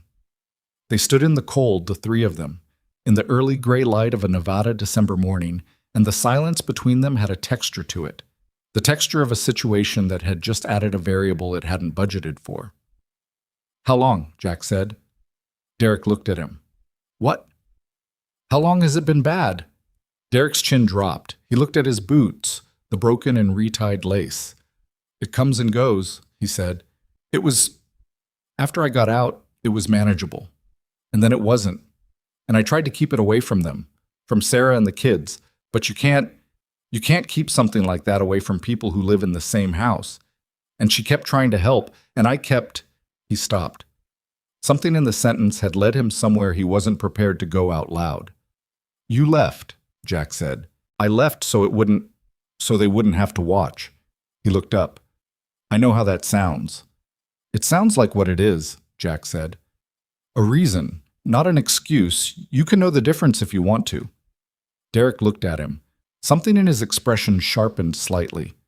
The particular focus of a drunk man encountering something that cuts through the chemical. "Who the hell are you?" he said. Not hostile, genuinely asking. "Told you last night. You told me your name." "Then that's enough for now," Jack said. He came off the porch. He walked to Derek and looked at him directly. Jack was shorter by 2 inches, but the quality of attention he brought to the look made the height irrelevant. And he said, very quietly, "Get back in your truck. Sleep it off. When you're sober, come back. I'll make coffee. We'll talk." He paused. "If you go into that house right now, you don't just hurt your son. You prove him right about something he's been trying not to believe." Derek's face did something that didn't have a clean name. "What has he said?" "He hasn't said anything about you. That's the problem." Jack held his eyes. "He has your number memorized. Old number, wrong number now. Doesn't matter. He still has it. Think about what that means." The silence between them held for a long moment. Then Derek got back in the truck. He sat there for a moment with his hands on the wheel and his head forward and the engine not running, and then he started it and turned it around slowly and drove back down the track, and the sound of the truck faded, and Reyes and Jack stood on the porch and watched it go. "He'll be back," Reyes said. "I know," Jack said. "Question is which version." He went inside, he went upstairs. He stood in the hallway outside the room where Eli and Maisie were sleeping. The door open, the gray morning light coming through the window, both of them still folded together on the narrow bed they'd been sharing. And he stood there for a moment and looked at them and thought about a man in a truck driving back roads drunk with his children 20 miles away. And he thought about the specific mechanics of how people destroyed the things they loved without meaning to. And he thought about the 15-year-old girl who might be 16 whose birthday he'd missed twice. He went back downstairs. Vince was in the kitchen. He had coffee going and his phone on the table, and he looked at Jack with the particular look that meant he'd heard the truck. "Derek Rowan," Jack said. "He came early, wrong condition. I sent him back." Vince absorbed this. "He drove in that condition from Winnemucca?" "Back roads," he said. "PTSD?" "Probably. He was vague about after he got out." "Which branch?" "I didn't ask." Jack poured coffee. "He'll come back. Probably in a few hours when it's worn off enough." He sat down. "We need to talk about what happens when he does." Vince sat across from him. "You want him to go into a voluntary detox before he has contact with the children. I want him to be sober, actual sober, not functional sober. And if he is, then we figure out what a father in this house means for the 7-day situation, whether it helps or complicates." "It complicates," Vince said. "If Sandra Tillis comes back and there's a man with a known substance problem, she doesn't know about the substance problem. She will. It's in her job to find out." Vince wrapped his hands around his cup. "Jack, if Derek is here and he's not stable, that's not a variable that helps us. And if he's here and he is stable, a biological parent who is present and sober is better than 6 bikers. On paper, always." Vince paused. "That's the truth of it." Jack knew it was the truth of it. He sat with it. The morning moved. Eli came down at 7:30, and Bowman made eggs, and Maisie ate hers with the brown sugar face that had become her default expression at the breakfast table. And nobody mentioned the truck, and nobody mentioned Derek Rowan, and the house maintained its fragile morning rhythm, like something holding its breath. At 9:47, the shape of everything changed. It came through Reyes. He was in the back room on his phone, the third call of the morning, on the quiet network he maintained through former law enforcement contacts, the channel he'd been using to build the background picture on the Rowan family situation. Jack heard his voice drop, then heard it stop, then heard the specific quality of silence that followed. Not the silence of a conversation ending, the silence of a man processing something he didn't want to bring into the next room. Reyes appeared in the kitchen doorway. He looked at Jack. He tilted his head toward the back. Jack followed him. The back room was the one Harker had been sleeping in, a converted storage space with a cot and a window that looked out on the shed. Reyes closed the door. He stood with his back to it, and his arms crossed, and his phone in his right hand, and his face doing the thing it did when the sideways assessment had arrived at a conclusion he didn't like. "Talk," Jack said. "The address on Sarah's driver's license," Reyes said. "The Tonopah address. I ran it." "You said the number was disconnected." "The number is disconnected. The address is not empty." Reyes paused. "It belongs to a property holding company registered to a Gerald Ames. Ames Properties, LLC, Tonopah, and Nye County. The Rowan family were tenants, 11 months behind on rent as of last month. I know they're in financial trouble. That's not..." "Gerald Ames filed an eviction order in October," Reyes said. "Standard process. They moved here, to this house, because it belonged to Sarah's mother before the facility. When the mother went into care, the property technically transferred to a management trust. The trust has been in probate for 4 months because the mother can't legally consent to transfer documents." "So they're living here legally, or..." "Gray area," Reyes said. "The trust hasn't issued a vacancy notice. Nobody's been paying attention to it because the mother's estate is modest and probate moves slow. But that's not the part I'm calling you back here for." He looked at his phone, then at Jack. "Gerald Ames, the landlord from the Tonopah property, filed a missing property claim in October, the same month as the eviction order." Jack waited. "Household contents, furniture, appliances, items he claims the tenants took when they vacated." Reyes held up the phone. "He filed it as theft, not civil, criminal." The word landed in the cold, small room. They took furniture when they left? Jack said. That's the claim. Sarah Rowan has an open theft charge pending in Nye County. Small stuff by the description. A space heater, a kitchen table, some bedding. Stuff you'd take if you were moving your kids out in a hurry, and you'd been 11 months behind and you knew you weren't getting a deposit back. Reyes paused. Stuff that looks different depending on whether you're the woman who took it to keep her kids warm or the landlord who filed the police report. Jack stood very still. If Sandra Tillis runs a background check on Sarah Rowan, he started. She will, Reyes said. Standard procedure for any custodial parent in an open CPS case. It'll flag. Pending charge, not conviction, but it flags. When does it flag? Already flagged. I'm looking at the report right now. If Tillis ran this yesterday, she already knows.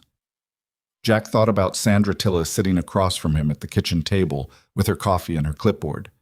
He thought about her face when she said 7 days, the second time, with the different quality.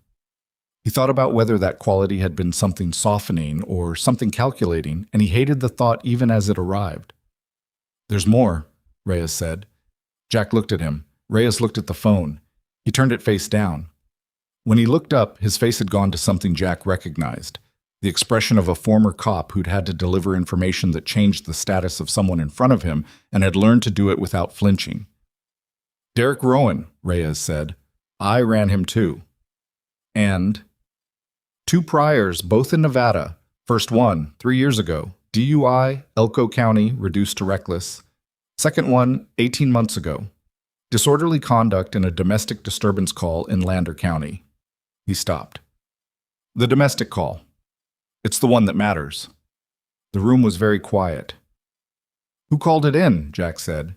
His voice had gone flat. Flat the way water went flat before something broke the surface. A neighbor, Reyes said. Sarah wasn't the complainant. She declined to press charges. The officer's notes describe a verbal altercation. No physical injury documented, but Reyes looked at the phone.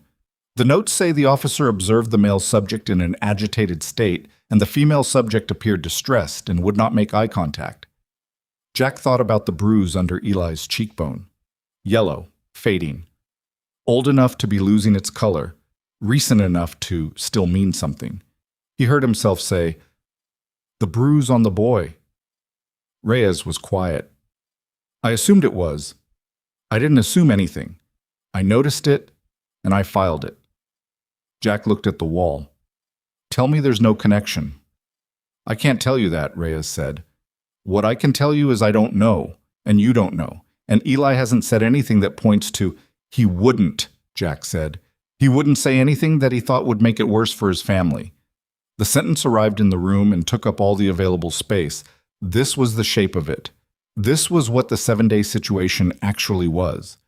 Underneath the structural repairs and the food supply runs and the Sandra Tillis negotiations. A woman with a pending criminal charge. A father with a domestic disturbance on his record. 2 children in a house where the oldest had a bruise he hadn't explained and wouldn't explain, and where the youngest had the specific quality of a child who'd learned early that the safest response to strangers was stillness.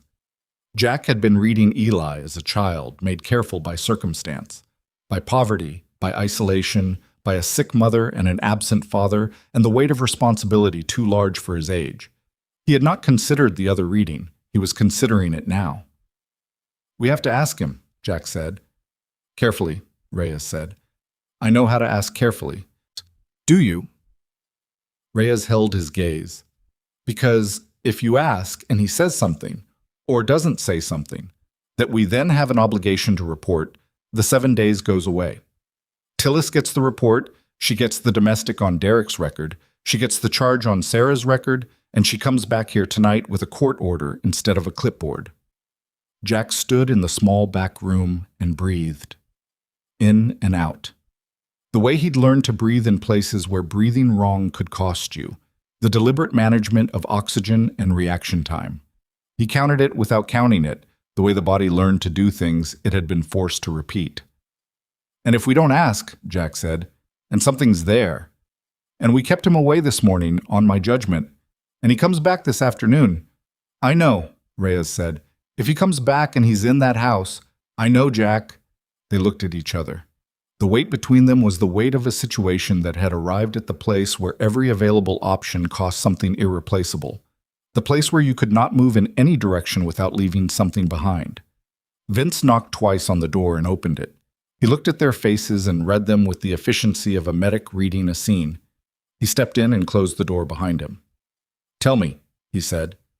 They told him. Vince listened without interrupting. He stood with his arms crossed and his eyes on the middle distance and his face doing the work of processing quickly and without the luxury of response time. When they finished, he was quiet for a moment.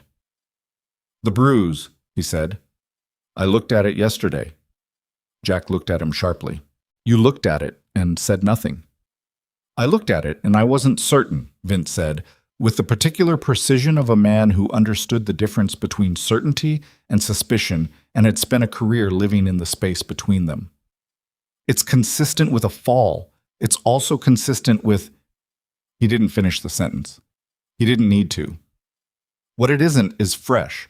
Whatever caused it happened at minimum 2 weeks ago, possibly 3, which means it predates—" He stopped again. "Which means it predates Derek leaving," Jack thought. "Or it doesn't, because we don't know exactly when Derek left, because the boy said a while ago in the flat voice of a child who had learned not to assign precise dates to things." "I need to talk to Eli," Jack said. "Not alone," Vince said, "and not in a way that feels like an interrogation." "I know." "He'll shut down if it feels like an interrogation.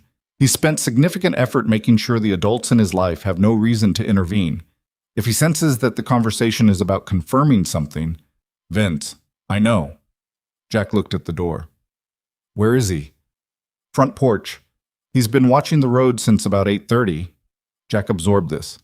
Eli on the porch, watching the road, watching the direction the truck had gone. He knew, or suspected, or had heard something from the porch that he'd been sitting on while Jack and Derek stood in the yard in the early morning dark. Jack opened the door. He walked through the kitchen, through the front room, and out onto the broken porch.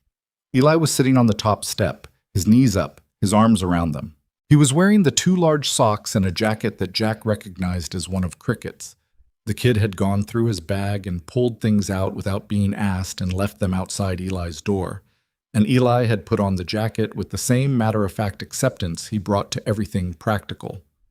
The desert morning had gone bright and cold, the sun up but thin, the sky a flat pale blue with no warmth in it. In the distance, the highway was a dark line between the scrub, and the dirt track running toward it was empty. Jack sat on the step beside him. They were quiet for a moment. The wind had dropped. The only sound was the shed door moving slightly on its hinges, and from inside, the low sound of the radio Bowman had found and tuned to a country station out of Elko that cut in and out with the mountains. "Was that him?" Eli said. "This morning." Jack looked at him. "What did you hear?" "A truck, and your voice." Eli looked at the road. "And then the truck leaving." He paused. "It was my dad." "Yes." Eli's arms tightened around his knees slightly, a small, barely visible compression. "He wasn't okay," Eli said. "Not a question." "No." Eli nodded. He looked at the road for another moment. Then he turned and looked at Jack directly. The look had that quality again, the specific, ancient in a child's face quality of someone taking an honest inventory. "He drinks," Eli said. "When he's bad. He drinks a lot." He said it the way you say a weather fact, something that had happened and continued to have effects. "He wasn't like that before he came back, before the army. He was— Mom has pictures. He was different." "I know," Jack said.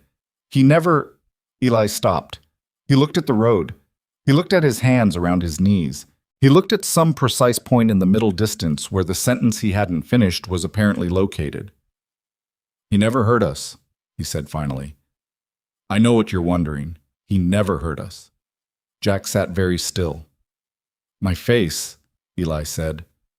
He reached up and touched the spot beneath his cheekbone. "I fell off the bike.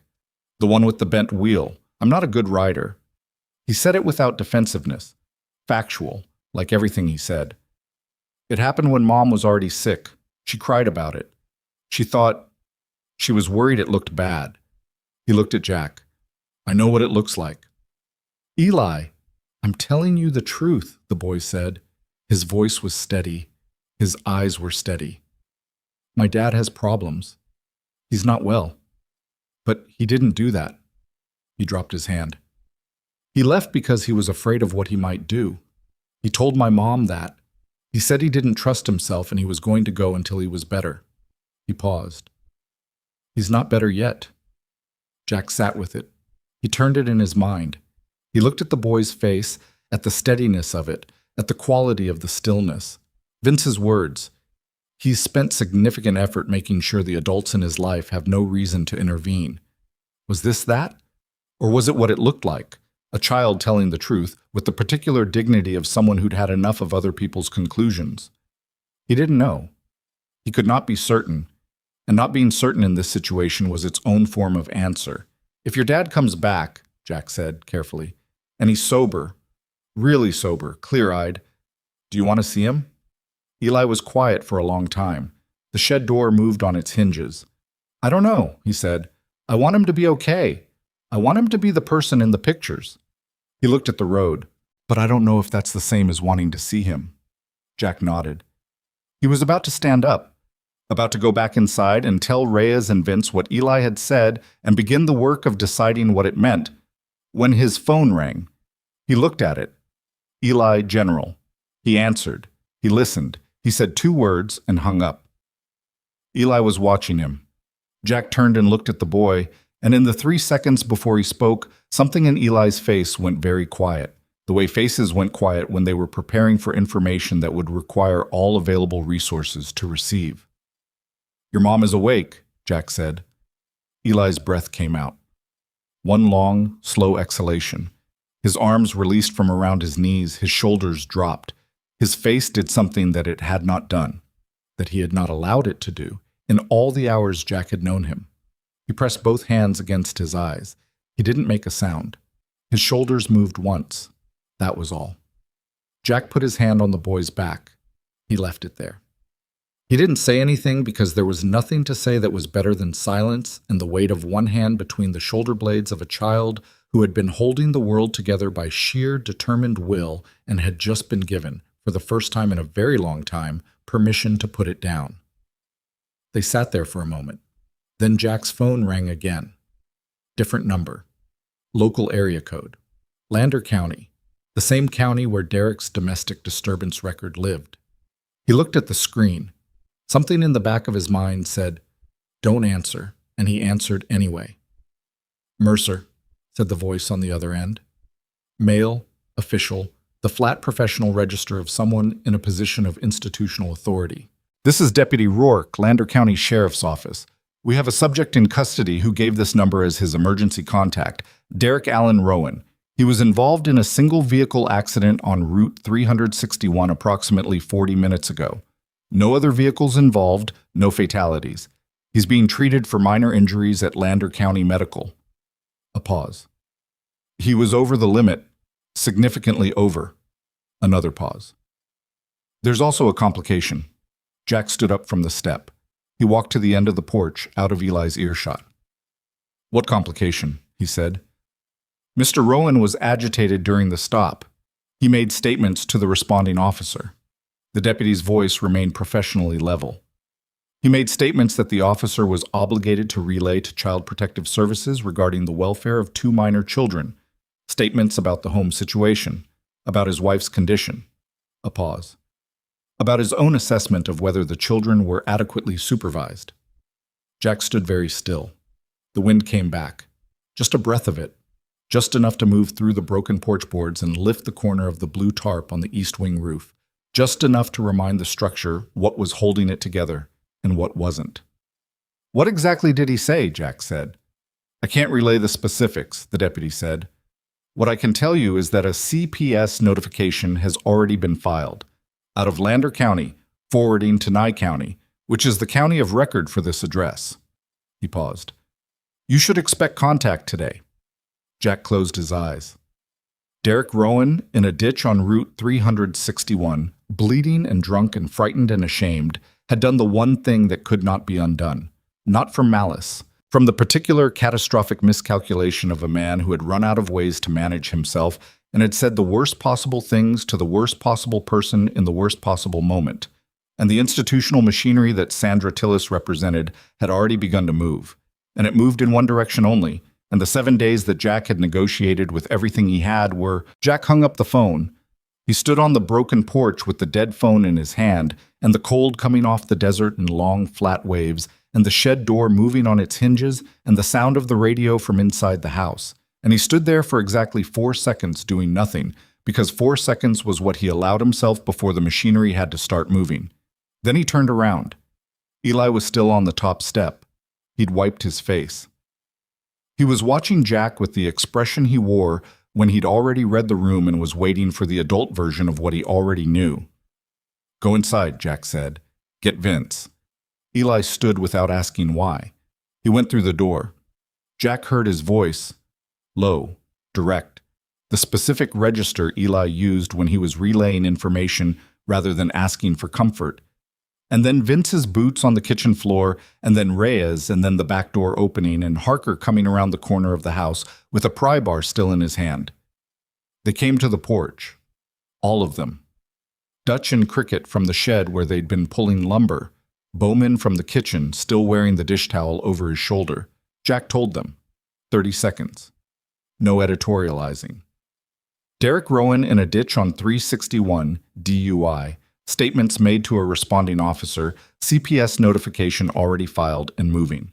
He watched their faces take it in, watched the specific progression of comprehension through men who processed things fast and felt things second.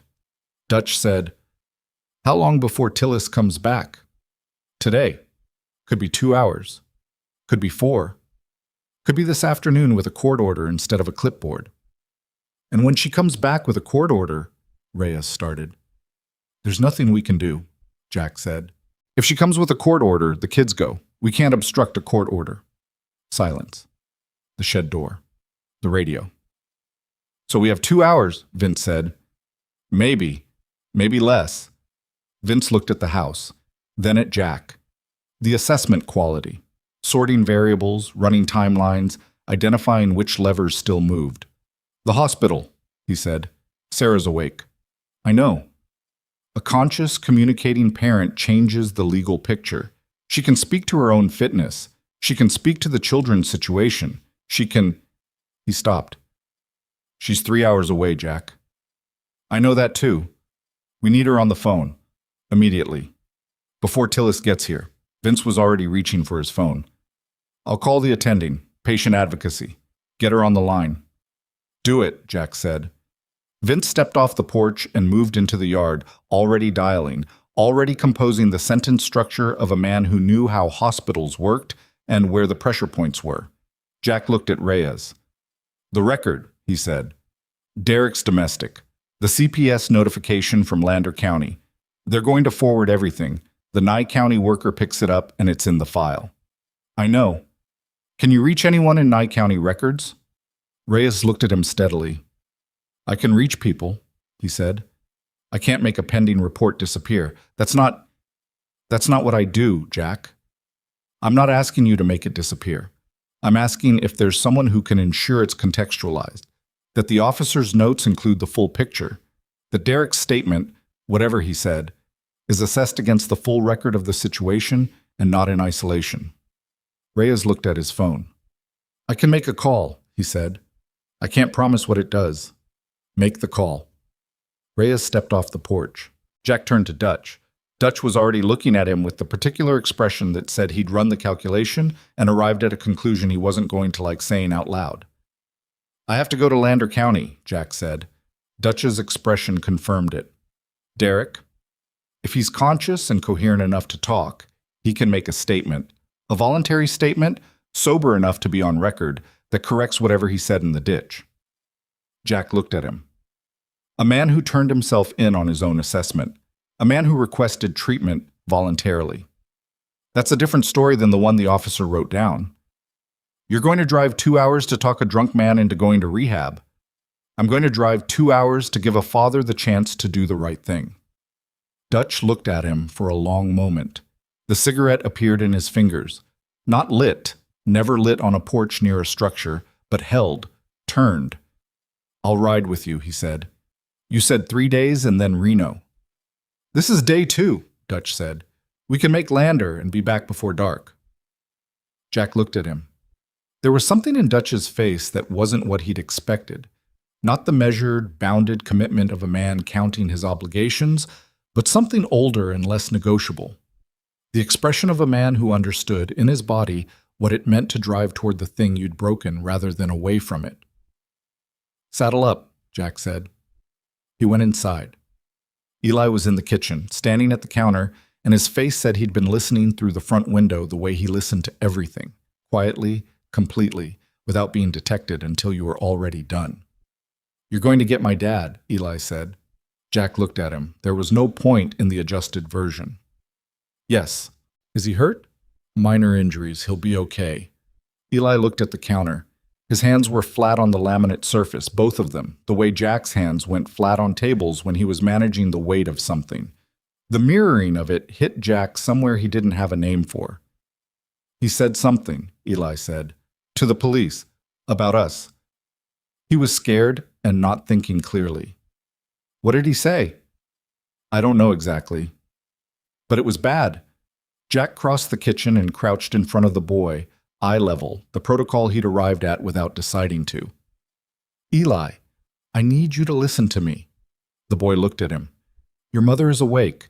Vince is talking to her right now. She's going to speak for you and your sister. She's your mom, and she is awake, and she can do that now. I'm going to go get your father and give him a chance to fix what he broke this morning. Reyes is going to work every angle he has. He held the boy's eyes. I need you to stay in this house with Bowman and Cricket and Harker. I need you to take care of your sister. I need you to not open the door to anyone unless it's someone you know. Can you do that? Eli looked at him for a moment. Yes, he said. If someone comes to the door, I know not to open it, Eli said. Of course he knew. Good, Jack said. He straightened up. He put his hand on the boy's shoulder briefly. The same weight, the same duration as when Eli had been crying on the porch. The specific economy of contact that said I'm here without requiring the other person to respond to it. Then he stepped back and went to the door. Cricket appeared in the kitchen doorway. He was looking at Eli with the frequency he operated on quality, the one small children responded to. He'd heard everything. Hey, Cricket said to Eli, you know any card games? Eli looked at him.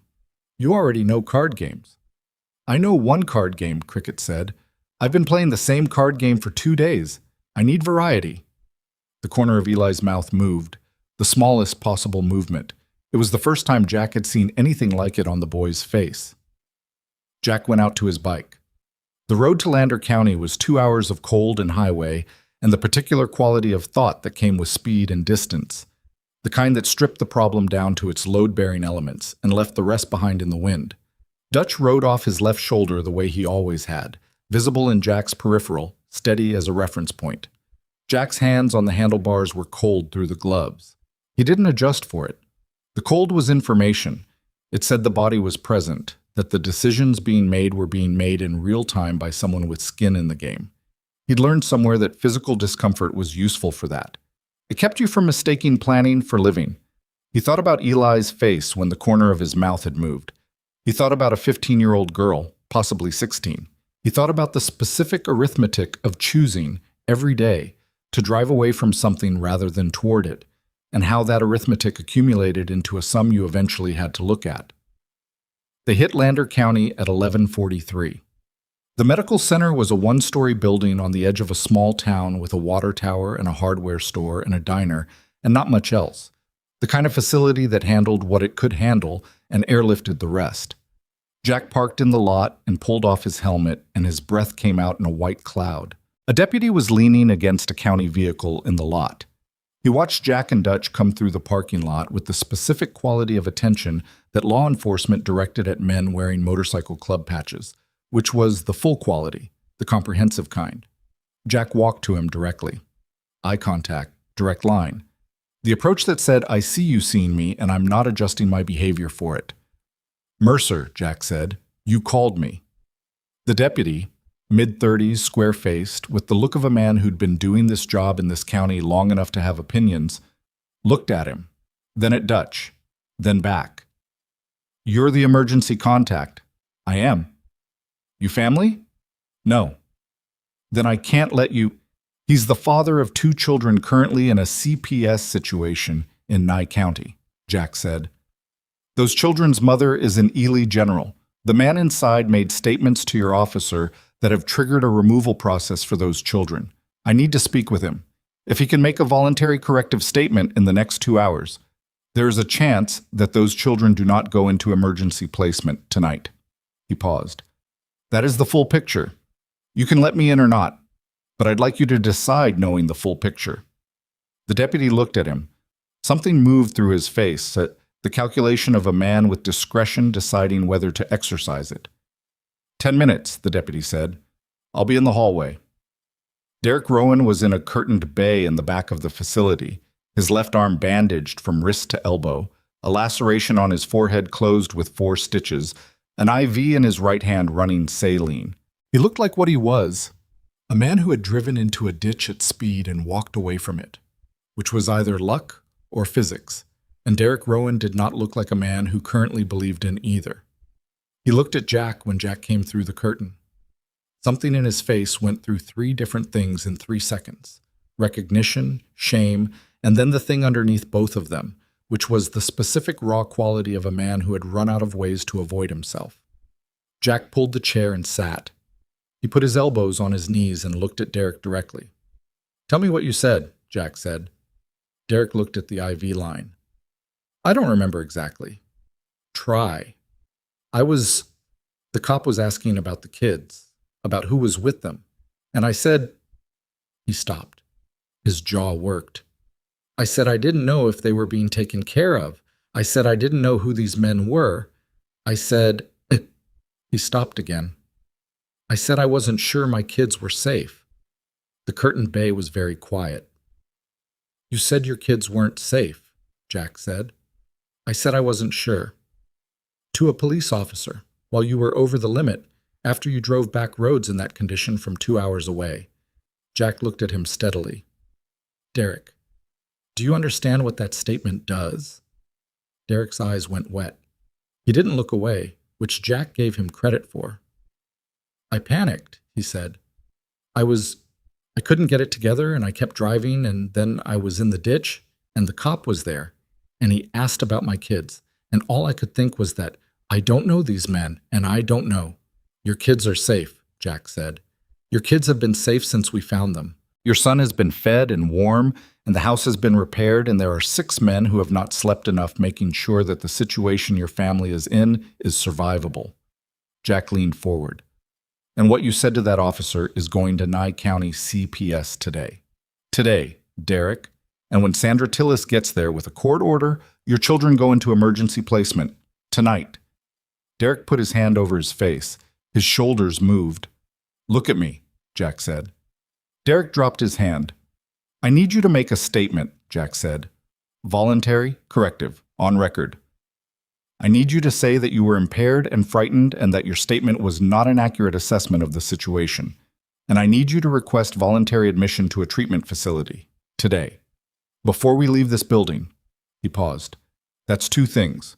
1 statement and 1 request. Can you do 2 things?" Derek looked at him. His face had the quality of something stripped. The whiskey and the adrenaline and the shame all doing their work simultaneously, leaving something underneath that was closer to the person in the photographs Eli had referenced. Not there yet, but visible, the way a structure was visible through fog. "Why are you doing this?" Derek said. Jack thought about Dutch's question in the scrub brush. The thing you do. Where you find something that looks like what you lost. "Because your son ran into a highway in the dark to stop 8 motorcycles," Jack said. "And he did it with his arms spread wide and his chin up and no fear on his face. And that is a thing you don't get to waste." He held Derek's eyes. "He's 8 years old, and he is more man than either of us right now. Don't make him pay for that." The bay was silent. The IV machine clicked. Derek Rowan looked at the ceiling. He breathed. In and out. The deliberate management of it. The way men breathed when they were deciding something that couldn't be undecided. Then he said, "Get the deputy." Jack stood. He went to the curtain. Dutch was outside it. Had been outside it the whole time, not listening, just present, in the way that Dutch was present, the way a load-bearing wall was present. Jack looked at him. Dutch nodded once. Jack pulled the curtain back and signaled the deputy. The statement took 20 minutes. Derek's voice shook through the part of it and steadied through the rest. He used simple words, impaired, frightened, inaccurate, and he asked, at the end, with the deputy as witness, to be referred to the nearest available voluntary treatment program with veteran services. His voice was different when he said veteran services. Smaller, like he'd been carrying the phrase for a long time without saying it out loud, and the saying of it cost something he'd been saving. The deputy made his calls. There was a facility in Elko, 90 miles north, with a bed available, a veteran-specific track, intake same day if transport could be arranged. Jack arranged the transport. He did it from the hallway with Dutch beside him, making 3 calls in 8 minutes. The facility, the insurance question, the logistics. When he was done, he looked at Dutch. "Bike storage?" Dutch said. "There's a shop 2 blocks from here. I'll call ahead." "You're paying the towing fee?" "We can argue about it later." Dutch's mouth did something that wasn't quite a smile. "No, we can't," he said. "You never argue about the bill. That's the whole problem." Jack looked at him. Then he did something he didn't do often. He laughed. Not much. A short, compressed sound, more exhalation than amusement. But real. Dutch clapped him once on the shoulder. The particular contact of a man who didn't perform things. Then they went back to Derek. Derek was sitting up in the bed. The IV was still in. He'd dried his face. His eyes were clear. Not clear, but clearer. The saline doing something, or the decision doing something, or both. He looked at Jack when Jack came back in and said, "My kids." "I'm going back now," Jack said. "Tell Eli." Derek started. He stopped. His jaw worked. "Tell him I'm trying. Don't tell him I'm trying if it sounds like something I've said before. If it sounds like that, don't say it." Jack looked at him. "What do you want me to tell him?" Derek thought about it. His hands were in his lap, the bandaged one and the IV one, and he looked at them the way people looked at the instruments that had gotten them here. "Tell him I'm going somewhere to get better, that it's going to take a while, that I know I don't get to ask him to wait." He paused. "Tell him the bike still runs, that when I'm better, I want to teach him to ride it if he wants." He stopped. "If he wants?" Jack nodded. He turned to go. "Mercer." He stopped. "Your club," Derek said. "Your guys. They don't know us." "No." "Then why—" "A boy stood in the road," Jack said. "That's all." He went out. The drive back was harder than the drive there. Not the road. The road was what it was. The long, cold 2-lane through the Nevada scrub, the sky going to afternoon gray, the air sharpening. It was the weight of what was already in motion in Nye County, the machinery he couldn't see but could calculate. The CPS notification moving through the system, Sandra Tillis receiving it, the process that moved in one direction at one speed regardless of what was happening on the ground. He pushed the speed up. Dutch matched him. His phone, in the breast pocket of his jacket, was not ringing. That was either good or bad, and he couldn't determine which without knowing the reason, and at 78 miles an hour through high desert, he was not going to find out the reason. They hit the dirt track at 2:19 in the afternoon. He knew something was wrong before he reached the gate. The specific quality of the yard. 3 vehicles where there had been none when he left. A county sedan, a second car, unmarked, official-looking, and a third vehicle he didn't recognize. A white SUV, not county markings, but with the particular anonymous quality of a vehicle that an institution rented in bulk. He killed the engine at the gate. Dutch pulled up beside him. They looked at the yard together. The front door of the house was open. Bowman was on the porch, standing, not sitting, with his arms at his sides and his body in the configuration of a man who was managing himself with significant effort. Cricket was beside him. Neither of them was going to be moving voluntarily. In the doorway, partly visible, was a woman Jack didn't recognize. Behind her, through the open door, Jack could see the front room, and he could see the shape of Sandra Tillis moving in it and the shape of another person, someone in a lanyard, official, clipboard, and on the porch steps between Bowman and the door, in the space that no one had entered and no one was going to enter without going through Bowman first, was Eli. He wasn't standing with his arms spread. He wasn't doing anything dramatic. He was standing with his feet shoulder-width apart and his chin up and his hands loose at his sides, wearing Cricket's jacket and the two large socks, and he was looking at the woman in the doorway with the particular expression he wore when he had completed his assessment and arrived at his position and was not going to be moved from it. He looked, Jack thought, exactly like what he was. Jack got off the bike. He walked through the gate. He walked across the yard toward the porch, and the woman in the doorway saw him coming and turned, and behind her Sandra Tillis appeared, and Tillis looked at Jack with an expression that was not hostile, but was not the expression she'd had 2 nights ago over coffee. It was the expression of a woman who had received a document and was acting on it and understood that the man walking toward her understood what that meant. "Mr. Mercer," she said. "Ms. Tillis," he said. He stopped at the base of the porch steps. Eli was 3 feet above him, on the steps, and he didn't look down at Jack. He kept looking at the woman in the doorway. "I need to ask you to step aside," Tillis said. "We have authorization to—" "I have something for you," Jack said. She stopped. He reached into his jacket. The document, Derek's statement, printed at the medical center on the deputy's portable printer, signed, witnessed, dated, timed, was folded in the breast pocket. He'd put it there before he left Lander County. He pulled it out and held it out. Tillis looked at it. She didn't take it immediately. She was reading the situation, which was her job, and the situation was a lot to read. Derek Rowan made a voluntary corrective statement at Lander County Medical Center at 11:51 this morning, Jack said, witnessed by Deputy Rourke, Lander County Sheriff's Office. He withdrew his previous statement as impaired and inaccurate. He is currently in voluntary intake at the Summit Veterans Recovery Center in Elko. He kept his voice level. Informational. No heat. No plea. He also made a second statement regarding the welfare of his children, which you'll find on page 2, attesting that to his knowledge, his children have been adequately supervised and cared for in his absence. He paused.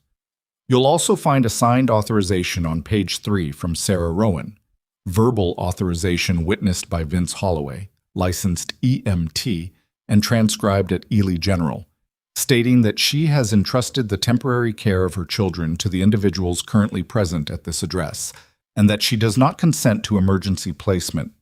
Tillis took the document. She read. Her face moved through the document with the systematic attention of someone looking for the place where it didn't hold. The woman in the doorway, younger, clipboard, lanyard that said something Jack couldn't read from the yard, looked at Tillis for direction. Tillis read to the end of page 3. She looked up. She looked at Eli on the steps. Eli looked back at her.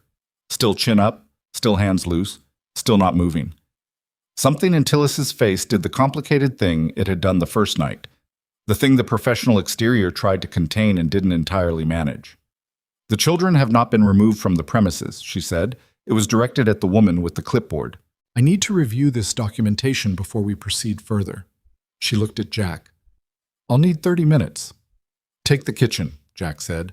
Bowman will make coffee. Tillis looked at him. Then she went inside. The woman with the clipboard followed her. The door stayed open. Bowman went in after them, and Cricket and the sounds of the house resumed.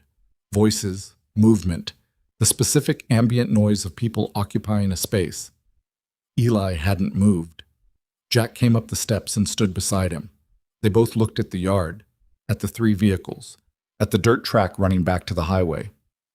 Your dad, Jack said. He made a statement.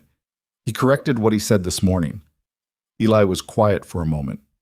Is he okay? He's getting help. He checked into a facility in Elko, Veteran Services. Eli absorbed this. He went on his own? Yes. The shed door moved on its hinges. The radio was still on inside. The country station from Elko cutting in and out, some song about a road and a woman and a decision made too late. The kind of song the genre ran on because the genre understood that most of the things worth singing about were the things you couldn't fix and couldn't stop thinking about. He said to tell you he's trying, Jack said. He said he wasn't sure if that was something you'd want to hear. He said if it sounds like something he said before, forget it. Eli stood very still. He said the bike still runs, Jack said. When he's better, if you want, he wants to teach you to ride it. Eli's hands were at his sides. They moved, slightly, the fingers of his right hand closing and opening once, the smallest possible gesture, the kind the body made when the heart was doing something the face wasn't going to. He's not better yet, Eli said. No, so it's not a now thing. No, it's a later thing, if you want it. Eli looked at the dirt track. The afternoon light was going long and gold over the scrub, the particular Nevada late afternoon light that made the landscape look like it was lit from inside. His face was in profile, and the jaw, the bruise going yellow, the dark eyes. And he looked, in that light, like the photograph version of himself, the one that would exist in some future his mother kept on a shelf. Okay, he said. Quiet. One word.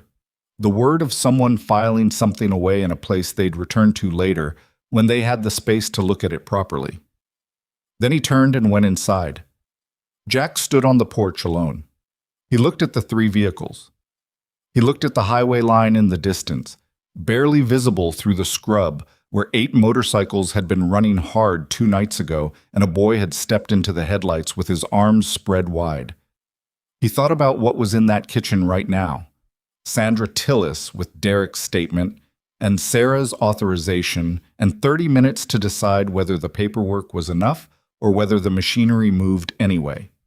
He thought about everything it had cost to get this far. Dutch's 3 days, Vince's shifts, Bowman's court date, the supply runs and the roof repairs and the generator fuel and the medical calls and the hours of sleep that none of them had gotten, and the things that waited at home for all of them that were going to wait a little longer. He thought about the one thing he hadn't done yet, the one call he'd been carrying in his chest like a stone since the night on the highway, since Dutch had said her name in the scrub, since he'd told Derek about his own daughter with the specific shame of a man describing a wound he'd made himself. He pulled out his phone. He looked at the number he'd kept in his contacts for 3 years without dialing. The name above it was a single word, Clara. His thumb was over the call button. Behind him, through the open door, he heard Tillis's voice in the kitchen, heard the particular shift in register that meant she was on her own phone now, making a call, and in a courtroom or a county office or a family services file somewhere. The next version of this situation was being decided by people who had documents and protocols and 30 years of institutional inertia behind every decision they made. And what Jack Mercer had was a statement from a drunk man in a ditch and a signature from a woman with pneumonia and 6 iron riders who had stayed when they had every reason to leave. It wasn't enough. He'd known that since the beginning. He'd known it was never going to be enough on its own. That paperwork and presents and soup and roof repairs were necessary, but not sufficient. That the machinery Tillis represented moved according to its own gravity, and individual acts of human stubbornness were not, in themselves. The 30 minutes stretched to 45. Jack stayed on the porch for the first 10 of them. Then he went inside. Not because he decided to, but because the cold had reached the point where standing in it was a choice rather than a default, and he was tired of making choices that cost him something when he didn't have to. The kitchen was occupied. Tillis at the table, her phone and her clipboard and Derek's 3-page statement arranged in front of her with the careful geometry of someone who thought spatially. The woman with the lanyard, her name was Greaves, Jack had gotten that much from the badge, sat across from her with a laptop open, typing periodically, the specific rhythm of someone transcribing rather than composing. Bowman had left coffee on the counter and removed himself to the back room with the tact of a man who understood when his presence was a variable rather than a constant. Jack poured a cup. He leaned against the counter. He didn't sit, because sitting would have suggested he was waiting for permission for something, and he wasn't. Tillis looked up from the statement. She looked at him with the expression she'd arrived at after 45 minutes with the document, not the professional neutral she'd come in with, but something that had been worked to by the reading of it, something that acknowledged the weight of what was in front of her without committing to what that weight meant. "The verbal authorization from Miss Rowan," she said. "It was transcribed by Mr. Holloway?" Licensed EMT, witnessed by the attending nurse at Eli General. The nurse's name is on page 3. I see it. She looked at the page. And Mr. Rowan's intake at the Summit facility? I can verify this directly. Intake coordinator is a woman named Patricia Oakes. She was expecting your call as of 2 hours ago. Tillis looked at him. You arranged that before you drove back. I arranged it from the parking lot of Lander County Medical. She was quiet for a moment. She looked at the document. She looked at the table. She did the thing that Jack had watched her do twice now. The complicated internal negotiation between what she was required to do and what she was looking at. The specific friction of a system encountering a situation that fit the categories and didn't fit the categories simultaneously. Mr. Mercer, she said, I want to ask you something directly. Go ahead. Why? She looked at him. Not the professional question, the real one. Underneath it, the one that had been sitting in her face since the first night when she'd looked at Eli and Maisie on the couch and held her clipboard at her side for a moment too long. These children are not your family. This situation, the cost of what you've done here, the time, the money, the legal complexity you've voluntarily walked into, none of this was required of you. You could have called 911 and kept writing.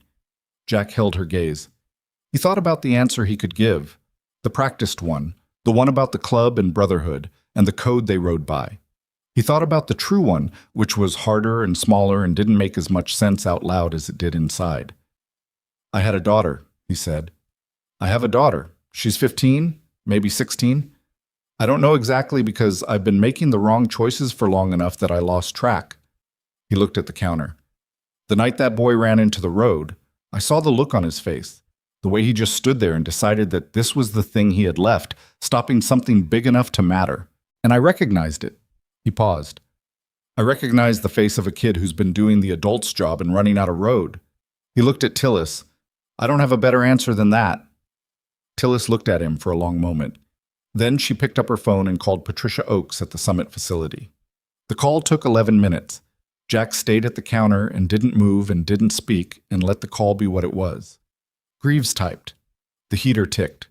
From somewhere in the house, the front room, he thought, he could hear Maisie's voice and Cricket's voice in the card game that Cricket had been playing by invented rules for 2 days, and the specific sound of a 6-year-old discovering that the rules had changed in her favor and being delighted about it. Tillis hung up. She straightened the 3 pages of Derek's statement against the table edge. She aligned them with the precision of someone giving themselves a moment to complete the internal transaction. Then she looked at Greaves and said something in a low voice that Jack didn't catch, and Greaves typed something and the laptop made the specific sound of a form being submitted. Tillis stood up. 7 days becomes 14, she said to Jack. Conditional on documented communication with Ms. Rowan.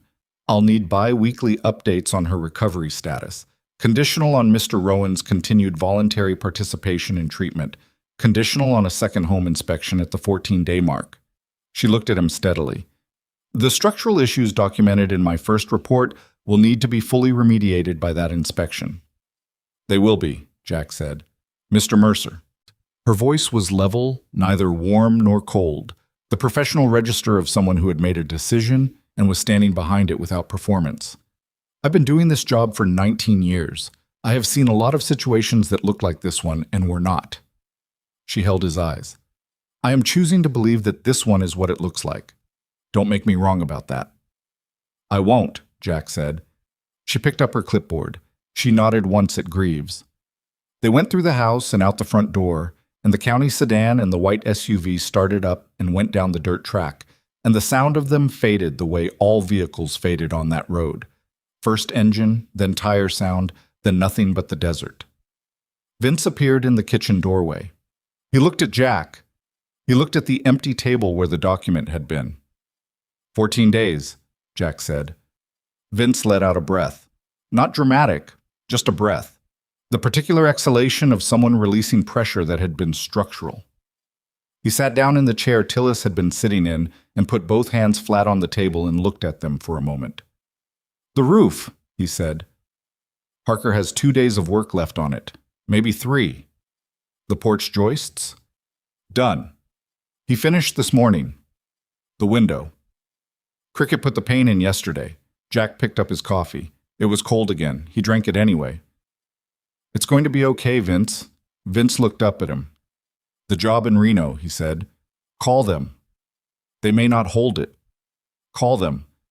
If they hold it, we figure out coverage. If they don't, we figure out something else. Jack set the cup down. But call them. Vince picked up his phone. He went out the back door, and through the window, Jack watched him walk to the far edge of the yard, to the place where the signal was best, and stand with one hand in his jacket and his phone to his ear and his face tilted slightly up the way he did when he was composing something carefully. Parker came through from the back hallway. He had sawdust on his jacket and a look of profound physical satisfaction that men who worked with their hands got when a structural problem had been correctly identified and addressed. He poured coffee without speaking, which was the primary mode of a man who communicated more through action than language, and had never found this to be a limitation. Ridgebeam is solid, he said to the middle distance. Good, Jack said. Sheathing under the east section was worse than I thought. Replace 6 feet of it. What did it cost? Parker told him. Jack did the math against what remained of his savings and arrived at a number that was functional rather than comfortable, which was where he'd been living for long enough that the distinction had lost most of its meaning. I'll cover it, Jack said. I know you will, Parker said. He drank his coffee. He looked at the window. That's what I wanted to talk to you about. Jack looked at him. Parker was not a man who prefaced things.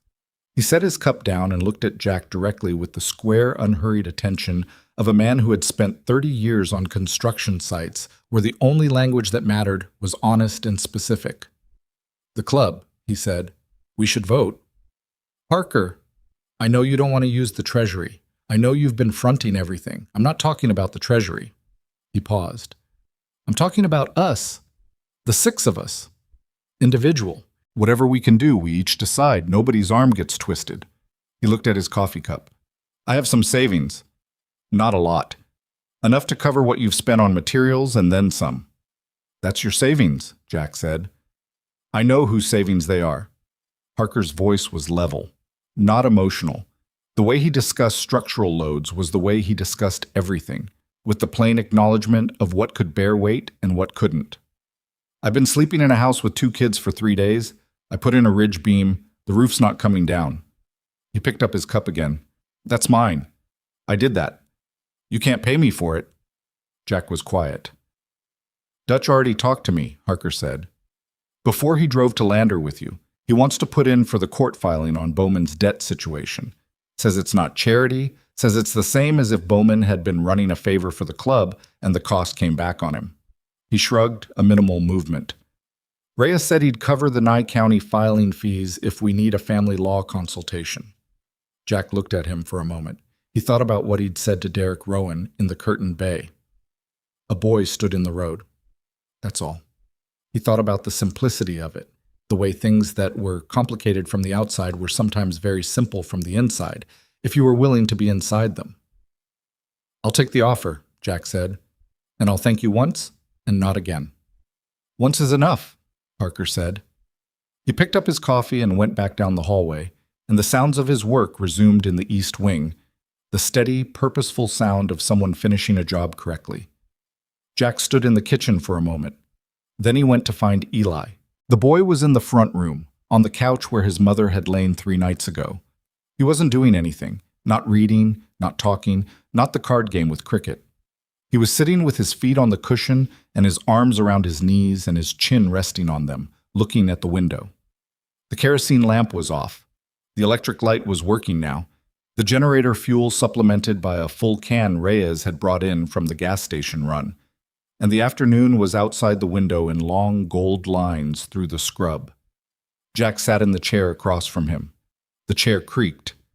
Everything in this house creaked, which had stopped bothering him, had become, instead, a form of ambient information about where people were and how they were moving through the space. She's staying, Eli said. He hadn't looked away from the window. The CPS lady, she's not taking us. 14 more days, Jack said, with conditions. What conditions? Jack told him. The straightforward version. No softening, no adjustment for the fact that this was a child. He'd learned over 3 days that Eli's capacity to receive unmodified information was greater than most adults he knew, and that the modified version was something Eli noticed immediately and resented quietly. Eli listened. He nodded once at the 14 days. He nodded again at the inspection. When Jack mentioned Derek's continued voluntary participation in treatment, he was very still for a moment, and then he nodded at that too. The particular nod of someone adding a data point to a calculation that was going to take a long time to complete. 14 days, Eli said. And then what? Then your mother comes home.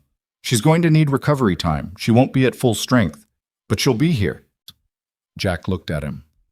We'll make sure there are systems in place, people to check in, resources. He paused. You won't be doing it alone. That's what I can promise. Eli looked at the window. You said you're not leaving. I'm not leaving yet. I need to go back to Ely eventually. He thought about the word he was going to use. I have a life there, some version of one. But you'll come back. I'll come back. Eli absorbed this. He turned his chin on his knees and looked at Jack directly. You said you have a daughter. Jack looked at him. He hadn't said it to Eli. He'd said it in the kitchen to Tillis. This house had thin walls and an 8-year-old who listened to everything without being detected until it was over. Yes, Jack said. You don't know how old she is. 15, Jack said. She's 15. I was fuzzy on it this morning. She's 15. He looked at the window. Her birthday was in March. Did you call her? Jack looked at him. The specificity of the question, the directness of it, the complete absence of performance or strategy. Just the question, because the question was what was there. Not yet, Jack said. Eli looked at him with the expression that was not judgment, that had never been judgment, not once in 3 days, but was the expression of someone who had completed their assessment and was waiting to see if the subject of the assessment was going to act on it or not. You should, Eli said. Then he unfolded himself from the couch and went to the kitchen, and Jack heard him say something to Bowman in the quiet, practical register he used for logistics, and Bowman answered, and the sounds of the late afternoon moved through the house like weather. Jack sat in the chair. He took out his phone. He looked at the name, Clara. He thought about every version of the call he'd rehearsed over 3 years and never made. The apologetic version, which was true but insufficient. The explanatory version, which was accurate but self-serving. The version where he said, I know you don't want to hear from me and I'm calling anyway because I ran out of reasons not to, which was the closest to honest but sounded, he imagined, like exactly the kind of thing a man said when he was making the call for himself and calling it something else. He thought about what Derek had said in the curtain bay. Don't tell him I'm trying if it sounds like something I've said before. He thought about a boy in the road with his arms spread wide and no fear on his face, operating on the logic that if nothing else has worked, then stand in front of something big enough to stop and make it stop. He pressed the call button. It rang 3 times. 4. He was composing the voicemail, the short one, the one that just said, I know it's been a long time and I'm sorry, and you don't have to call back, the one that at least left the door open without demanding she walk through it, when the ringing stopped. Silence. Then breathing. Then a voice. A teenager's voice, cautious, not the child's voice he'd been hearing in his memory for 3 years, that said, Hello? Jack closed his eyes. Clara, he said, It's your dad. A silence. Not the hanging up kind. The other kind. The kind where someone was deciding what they were going to do with the thing they'd just received. I know, she said. He didn't have the prepared version anymore. It had gone somewhere he couldn't reach it. So he said the only thing that was available, which was, I'm sorry it took me this long to call. Another silence. Okay, she said. Not forgiving, not closing the door. Just receiving it the way Eli received things, with the particular care of someone who had learned not to spend what they couldn't afford. I'd like to... He stopped. Started again. I'd like to talk, not for long, just if you're willing. He paused. And if you're not, I understand. I'll call again in a while. Or I won't, if you'd rather. You get to decide. A very long silence. He could hear something in the background of wherever she was. Television, maybe, or music. The ambient texture of a teenage girl's room in the afternoon. You can talk, she said. He talked. Not long. Not the version he'd prepared.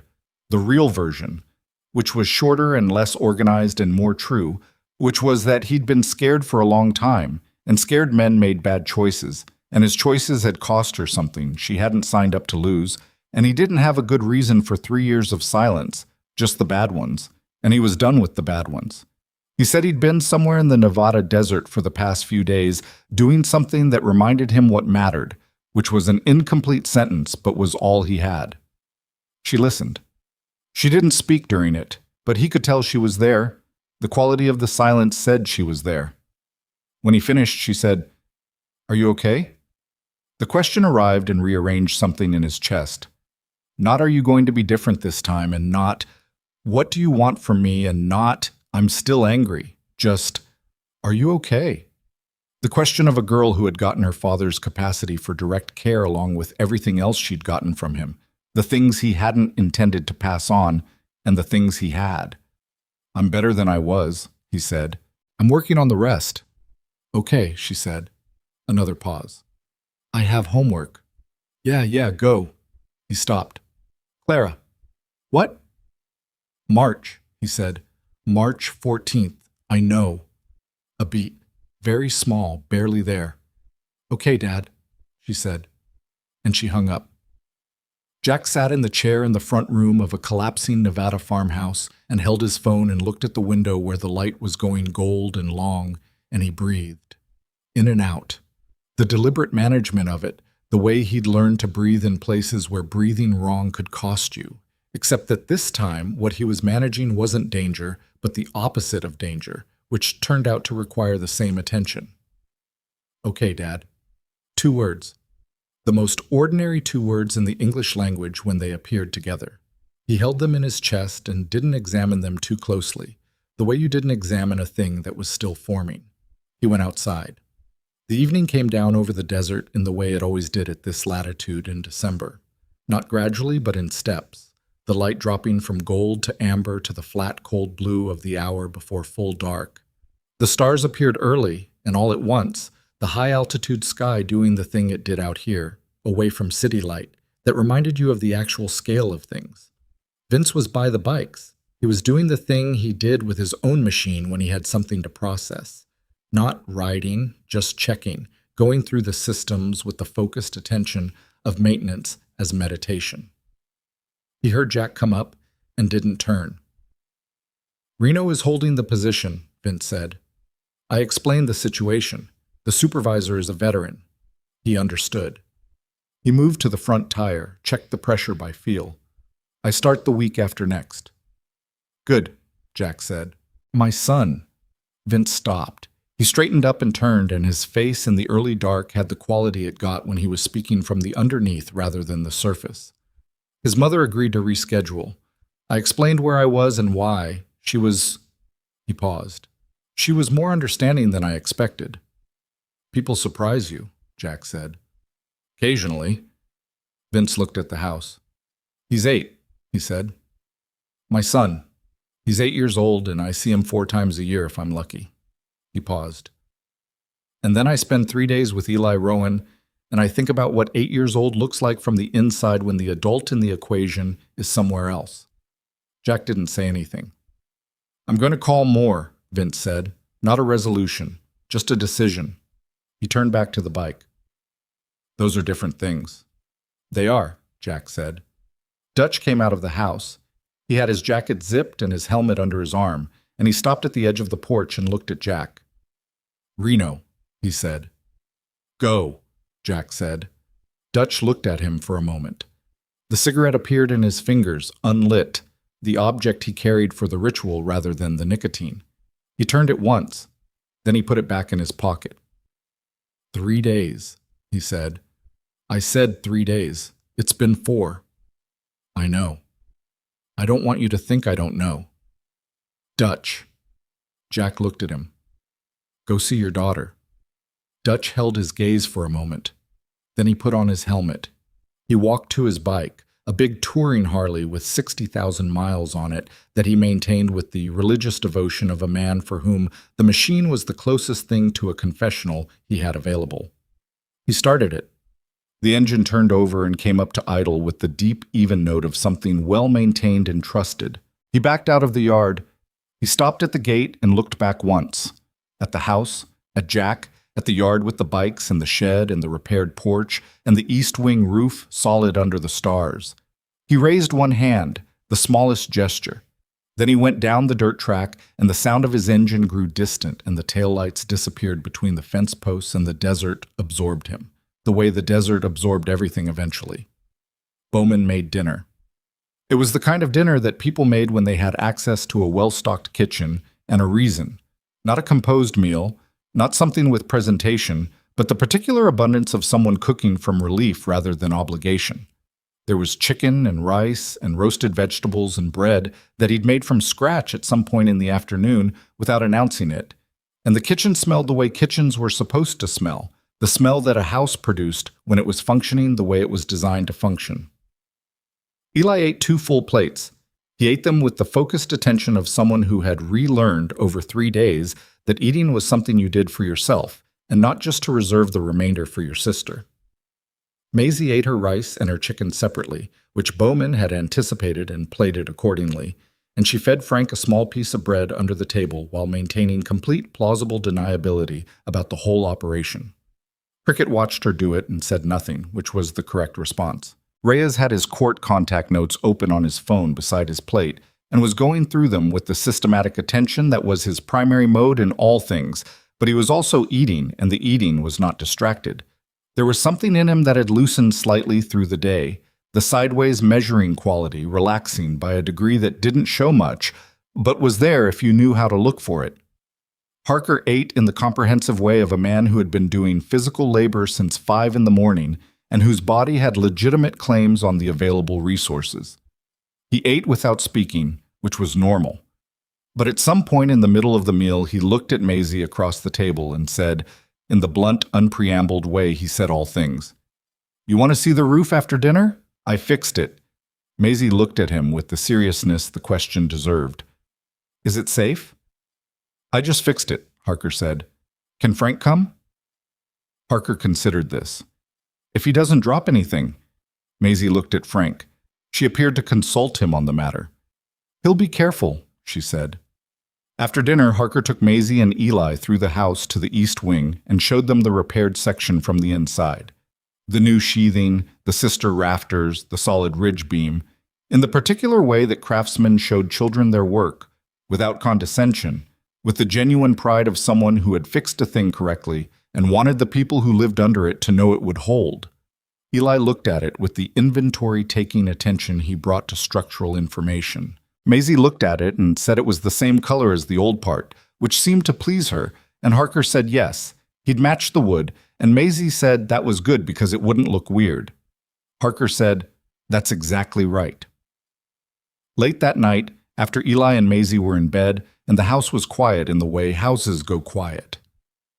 After days of high-volume occupancy, Jack sat at the kitchen table with Vince and Reyes and Bowman and Cricket, and they had coffee, and they didn't talk much.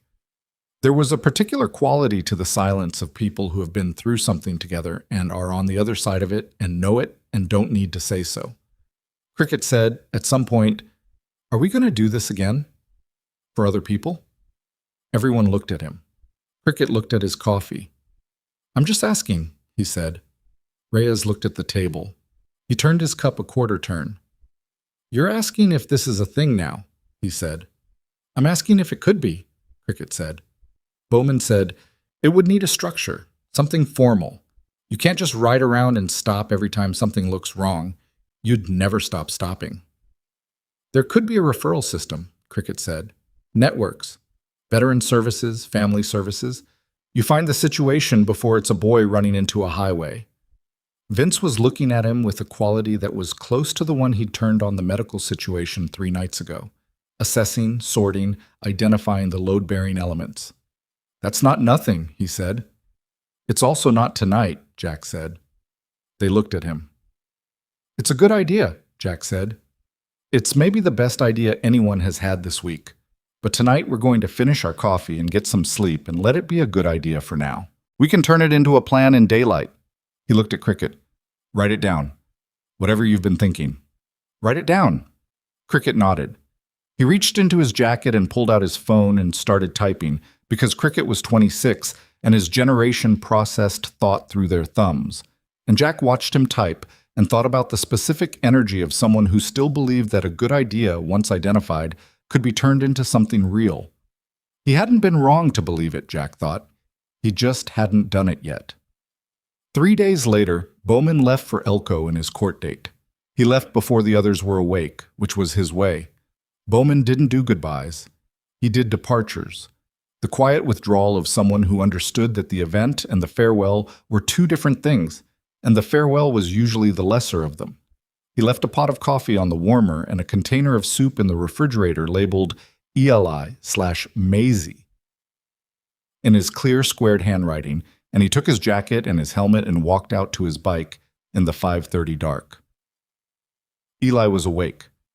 He was on the porch again, the particular vigil of a child who had learned early that departures happened in the dark and required witnessing. He watched Bowman cross the yard and stop at his bike and run a hand along the tank the way he did, the checking in of a man and his machine. "Thank you for the soup," Eli said. Bowman looked at him. Then he looked at the soup container he'd apparently thought he'd put away quietly. "It's in the fridge," he said.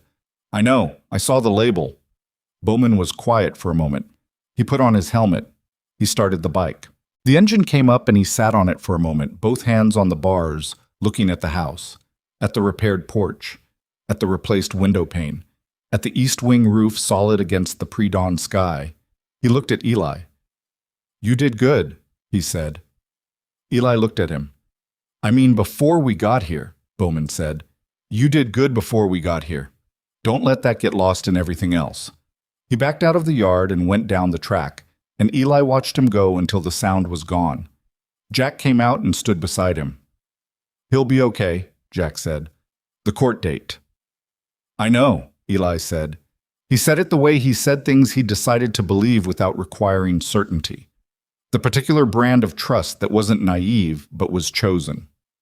Reyes left the day after Bowman, early morning, with his paperwork in order and his contacts called, and a Nye County family law attorney's name and number on a note card that he left on the kitchen table under the sugar bowl.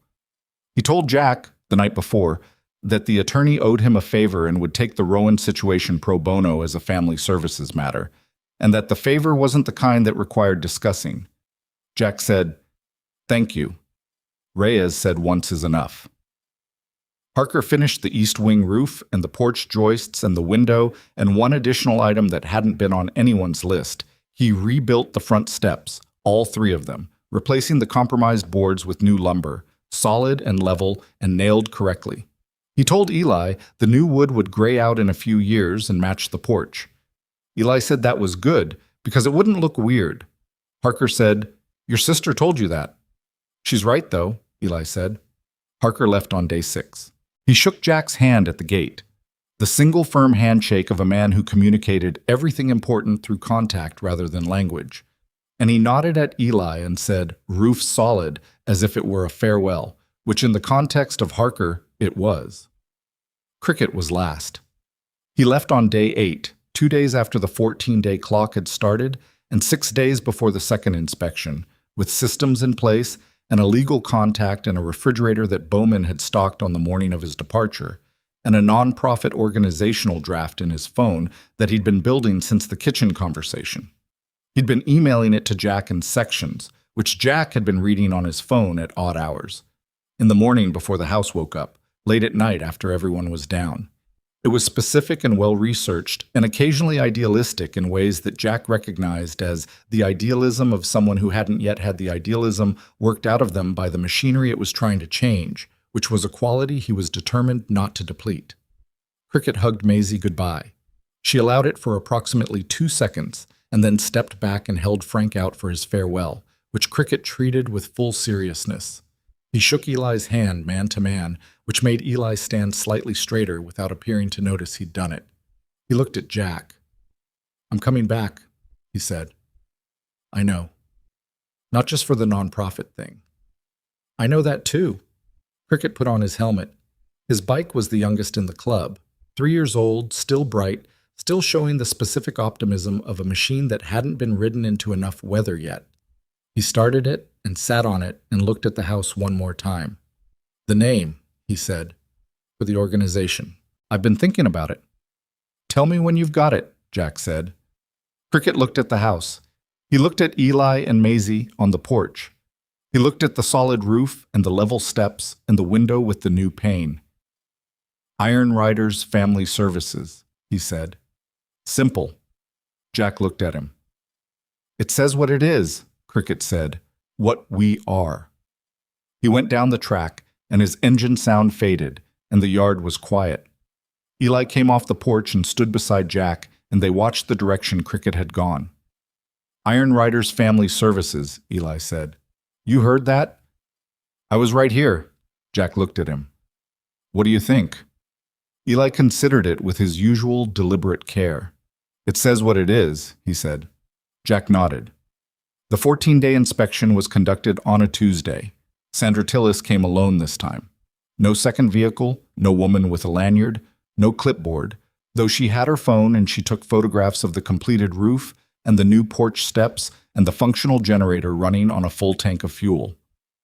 She walked through the house with the systematic attention she always brought, and this time the house gave her different information. Not the information of a structure failing its occupants, but the information of a structure that had been attended to, that had been held. She spoke with Eli alone for 20 minutes in the front room. Jack sat in the kitchen and listened to the register of Eli's voice and heard for the first time something different in it. Not the controlled flatness, not the managed information quality, but the voice of a child who had been through something hard and was talking about it from the other side of it. And the other side had enough distance to have something like shape. When Tillis came into the kitchen, she sat down and accepted the coffee Jack poured, and she said, "Ms. Rowan is being discharged on Thursday." "I know," Jack said. "I spoke with the attending this morning. She'll need home support for 2 to 3 weeks, limited activity." Tillis looked at the table. "I'm recommending a family support worker to check in twice a week for the first month. That's standard. It's not surveillance." "I understand the difference," Jack said. She looked at him. "I'm also recommending the case remain open through the duration of Mr. Rowan's treatment. If his recovery is sustained and the home situation remains stable, the case will be closed at the 90-day mark." She paused. "If Mr. Rowan completes treatment and returns to the family, and the stability is maintained, that's the outcome the system is designed to support. However poorly, it often manages to do so." The last sentence arrived with the particular weight of 19 years. Jack held it. "There's one other thing," Tillis said. She set down the coffee cup. "The theft charge in Nye County, Ames Properties." Jack looked at her. "Gerald Ames filed the claim in October," she said. "He's within his rights. But the items listed, the table, the heater, the bedding, were itemized in the original lease as tenant-provided furnishings. The documentation is in the lease agreement. Ms. Rowan's attorney will have grounds to contest the claim." She met his eyes. "I'm not in a position to comment further. I'm just noting that the documentation exists." She stood up. She took her coffee with her and set the empty cup on the counter by the door. She paused with her hand on the doorframe. "Mr. Mercer," she said, "the nonprofit your colleague is developing." Jack looked at her. "When it's ready," she said. "I know some people." She went out. Her sedan made the turn in the yard with the efficiency of a vehicle that had made that turn before. And she went down the track, and Jack stood at the window and watched her go. Sarah Rowan came home on Thursday. She came in a county transport arranged by the hospital, and she came slowly. A woman who had been fighting a high fever for 2 weeks, and who was still wearing that fight in her face, in the careful way she moved, in the slight hesitation at the bottom of each breath. But she came home with her eyes clear, and her back straight and her jaw set in the expression that Jack recognized, having learned it from her son, as the expression the Rowan family wore when they had decided to endure something and were going to see it through. Eli and Maisie were on the porch. Eli had combed his hair, which Jack had not seen him do before, and which must have cost him something in terms of personal pride. Maisie was holding Frank in both hands at chest height, facing forward for presentation. Sarah got out of the transport and stood in the yard and looked at the house. She looked at the porch and the new steps and the east wing roof and the window. She looked at the motorcycle still parked at the fence, Jack's bike, the only one remaining. Then she looked at her children on the porch. Maisie said, "The roof doesn't drip anymore." Sarah pressed her hand over her mouth. Her eyes went wet, and she did not look away from her children, which struck Jack as the specific courage of a mother. To cry in front of your children, rather than away from them, to let them see that you came back moved rather than composed, to let the emotion be the information instead of something managed. She went up the new steps, carefully, one hand on the repaired railing, and she held Maisie for a long time. And then she held Eli, and Eli held her back with the full-body hold of a child who had been performing the adult's grip for so long that being allowed to use the child's grip again was something that required a moment to remember how. Jack stood in the yard. When Sarah straightened up, she looked at him over the top of Eli's head. Her eyes were still wet. She didn't say anything immediately. She just looked at him with the full weight of whatever she'd been told, by Eli, by the hospital staff, by Vince's medical notes, by the attorney's paperwork, and the look said all of it without requiring it to be said. "Thank you" would have been insufficient, and she appeared to know it, which Jack respected. "Soup in the fridge," and he said, "Bowman's recipe. Heat it low." She laughed. It was a short, wet, somewhat surprised laugh. The laugh of someone who hadn't expected to laugh, and found that they needed it. "Is Bowman the big one, or the young one?" she said. "The cook," Jack said. "You'll know him when you meet him. He'll bring more soup." She looked at the house, at the steps and the roof, at the window. "My mother's house," she said quietly. She stopped. She would have wanted it to hold. "It'll hold," Jack said. Parker made sure. She nodded. She went inside with her children, and through the window Jack could hear the sounds of a family in a house. The small sounds, the particular ambient register of 3 people in a space they belonged to. Doors. Voices. A 6-year-old showing someone the card game that had 13 invented rules. He went to his bike. He sat on it for a moment without starting it. The afternoon was going long and gold again, the same light that had been there 3 days after he arrived, the particular Nevada late afternoon light that made the landscape look lit from inside. The scrub was silver and brown. The highway was a dark line in the distance. The farmhouse stood behind him with its repaired roof and its new steps and its window catching the last of the direct sun. He thought about Claire's voice on the phone. "Okay, Dad." He thought about the call he'd made since then. Shorter, easier, the second one always easier than the first. And the call she'd made back, unexpected, on a Thursday evening when she had homework, just to say she'd looked up a thing about the town he'd mentioned, the one in Nevada, and apparently it was on a road they called the loneliest road in America, and she wanted to know if that was accurate. He'd said, "It's not, actually. It's not lonely at all." She'd said, "That's kind of the point of those names, isn't it?" He'd said, "Yeah, I'm starting to think it is."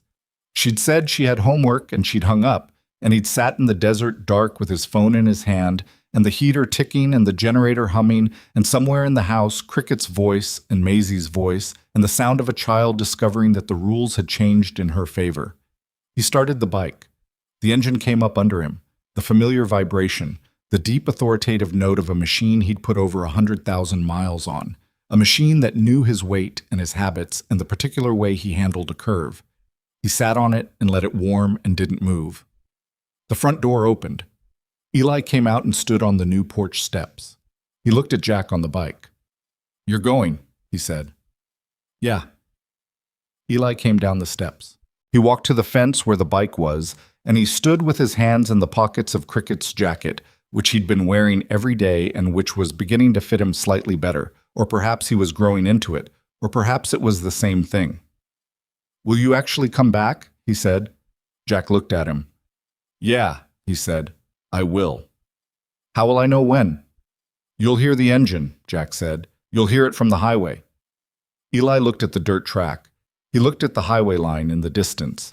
He appeared to be calculating the acoustic range of a Harley engine across 2 miles of open desert, and the calculation appeared to satisfy him.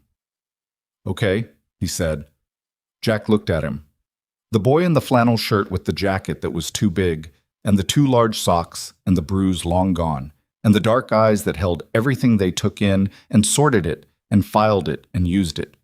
The boy who had stood in a highway in the dark and decided that this specific gamble, this specific act of standing in front of something too large to ignore, was the only option left.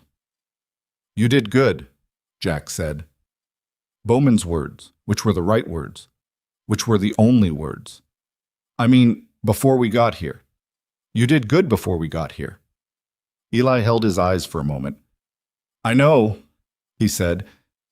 It was different from the way he usually said "I know." Not the flat management of information. Something else.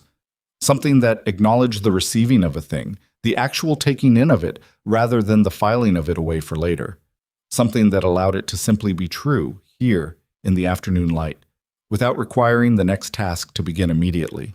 Then he went back up the new steps and through the door and into the house, and Jack heard his voice inside saying something to his mother, and his mother's voice answering, and the specific sound of a door closing gently, the way doors closed when the people behind them were where they were supposed to be. Jack put the bike in gear. He went down the dirt track between the fence posts and turned onto the highway and opened the throttle, and the engine note changed from idle to travel, from the sound of waiting to the sound of moving, and the desert opened out in front of him in the last long light of the afternoon, with the highway running straight and dark toward the horizon. He rode west. The highway was empty for the first 20 miles, the particular emptiness of the loneliest road in America. That was not, as he had told his daughter, actually lonely. That was full, in the way all things were full if you were moving through them at the right speed, with your eyes open, with nothing between your skin and the cold air, but 60 years of leather tradition and the knowledge that somewhere behind you a house was standing that had been worth standing in. He thought about Cricket's note on his phone. Iron Riders Family Services. The skeleton of a thing that could become a structure. The specific moment when an idea stopped being an idea and became a plan, and the plan stopped being a plan and became a deed, and the deed became the thing that outlasted the men who did it. He thought about Reyes's attorney contact and Bowman's kitchen knowledge, and Harker's hands on a ridge beam, and Dutch's particular quality of showing up when it mattered, and then going home to his daughter and Vince's plan to call his son more. He thought about 6 men who had not been heroes, who had been damaged and self-serving and carrying their own considerable wreckage, and who had stayed anyway, toots, not because staying was easy or clean or unambiguous, but because the boy in the road had spread his arms wide, and the arms spread wide had asked a question, and the question required an answer. The sun hit the horizon ahead of him. The sky went through its evening sequence, gold to amber, to that particular shade of blue that Nevada kept for the hour before full dark, the color that had no name in paint stores but that anyone who'd spent time in the desert high country would recognize immediately as the color of time passing at the right speed. He reached for his phone in his breast pocket, a reflex, and stopped himself. You didn't reach for your phone at 70 miles an hour, even for a reflex that came from the best place in you. He'd call her when he stopped. He'd call her from the diner in Austin, Nevada, the one with the bad coffee and the counter seats, and the particular amber light of a place that had been feeding people on the loneliest road for 50 years without requiring them to be anything other than people who needed to stop for a while. He'd sit at the counter, and he'd call his daughter, and maybe she'd answer and maybe she wouldn't, and either way the call would have been made, and the making of it was the thing, and the thing that was made accumulated, and accumulation was the only mechanism he'd ever found for becoming something different than what you'd been. The highway ran out ahead of him into the failing light. The engine was steady and true under him, the sound it made carrying back through the cold air and across the scrub, and he wanted to believe this, in the specific way that a man allowed himself to believe small and precise things that could not be verified but that organized the world into something endurable. All the way back down the dirt track and across the yard and through the window of a house where a boy was sitting at a kitchen table listening, the way he listened to everything, with his full and careful and ancient in a child's face attention. Listening for the engine sound, Not because it told him someone was arriving, because it told him someone would come back.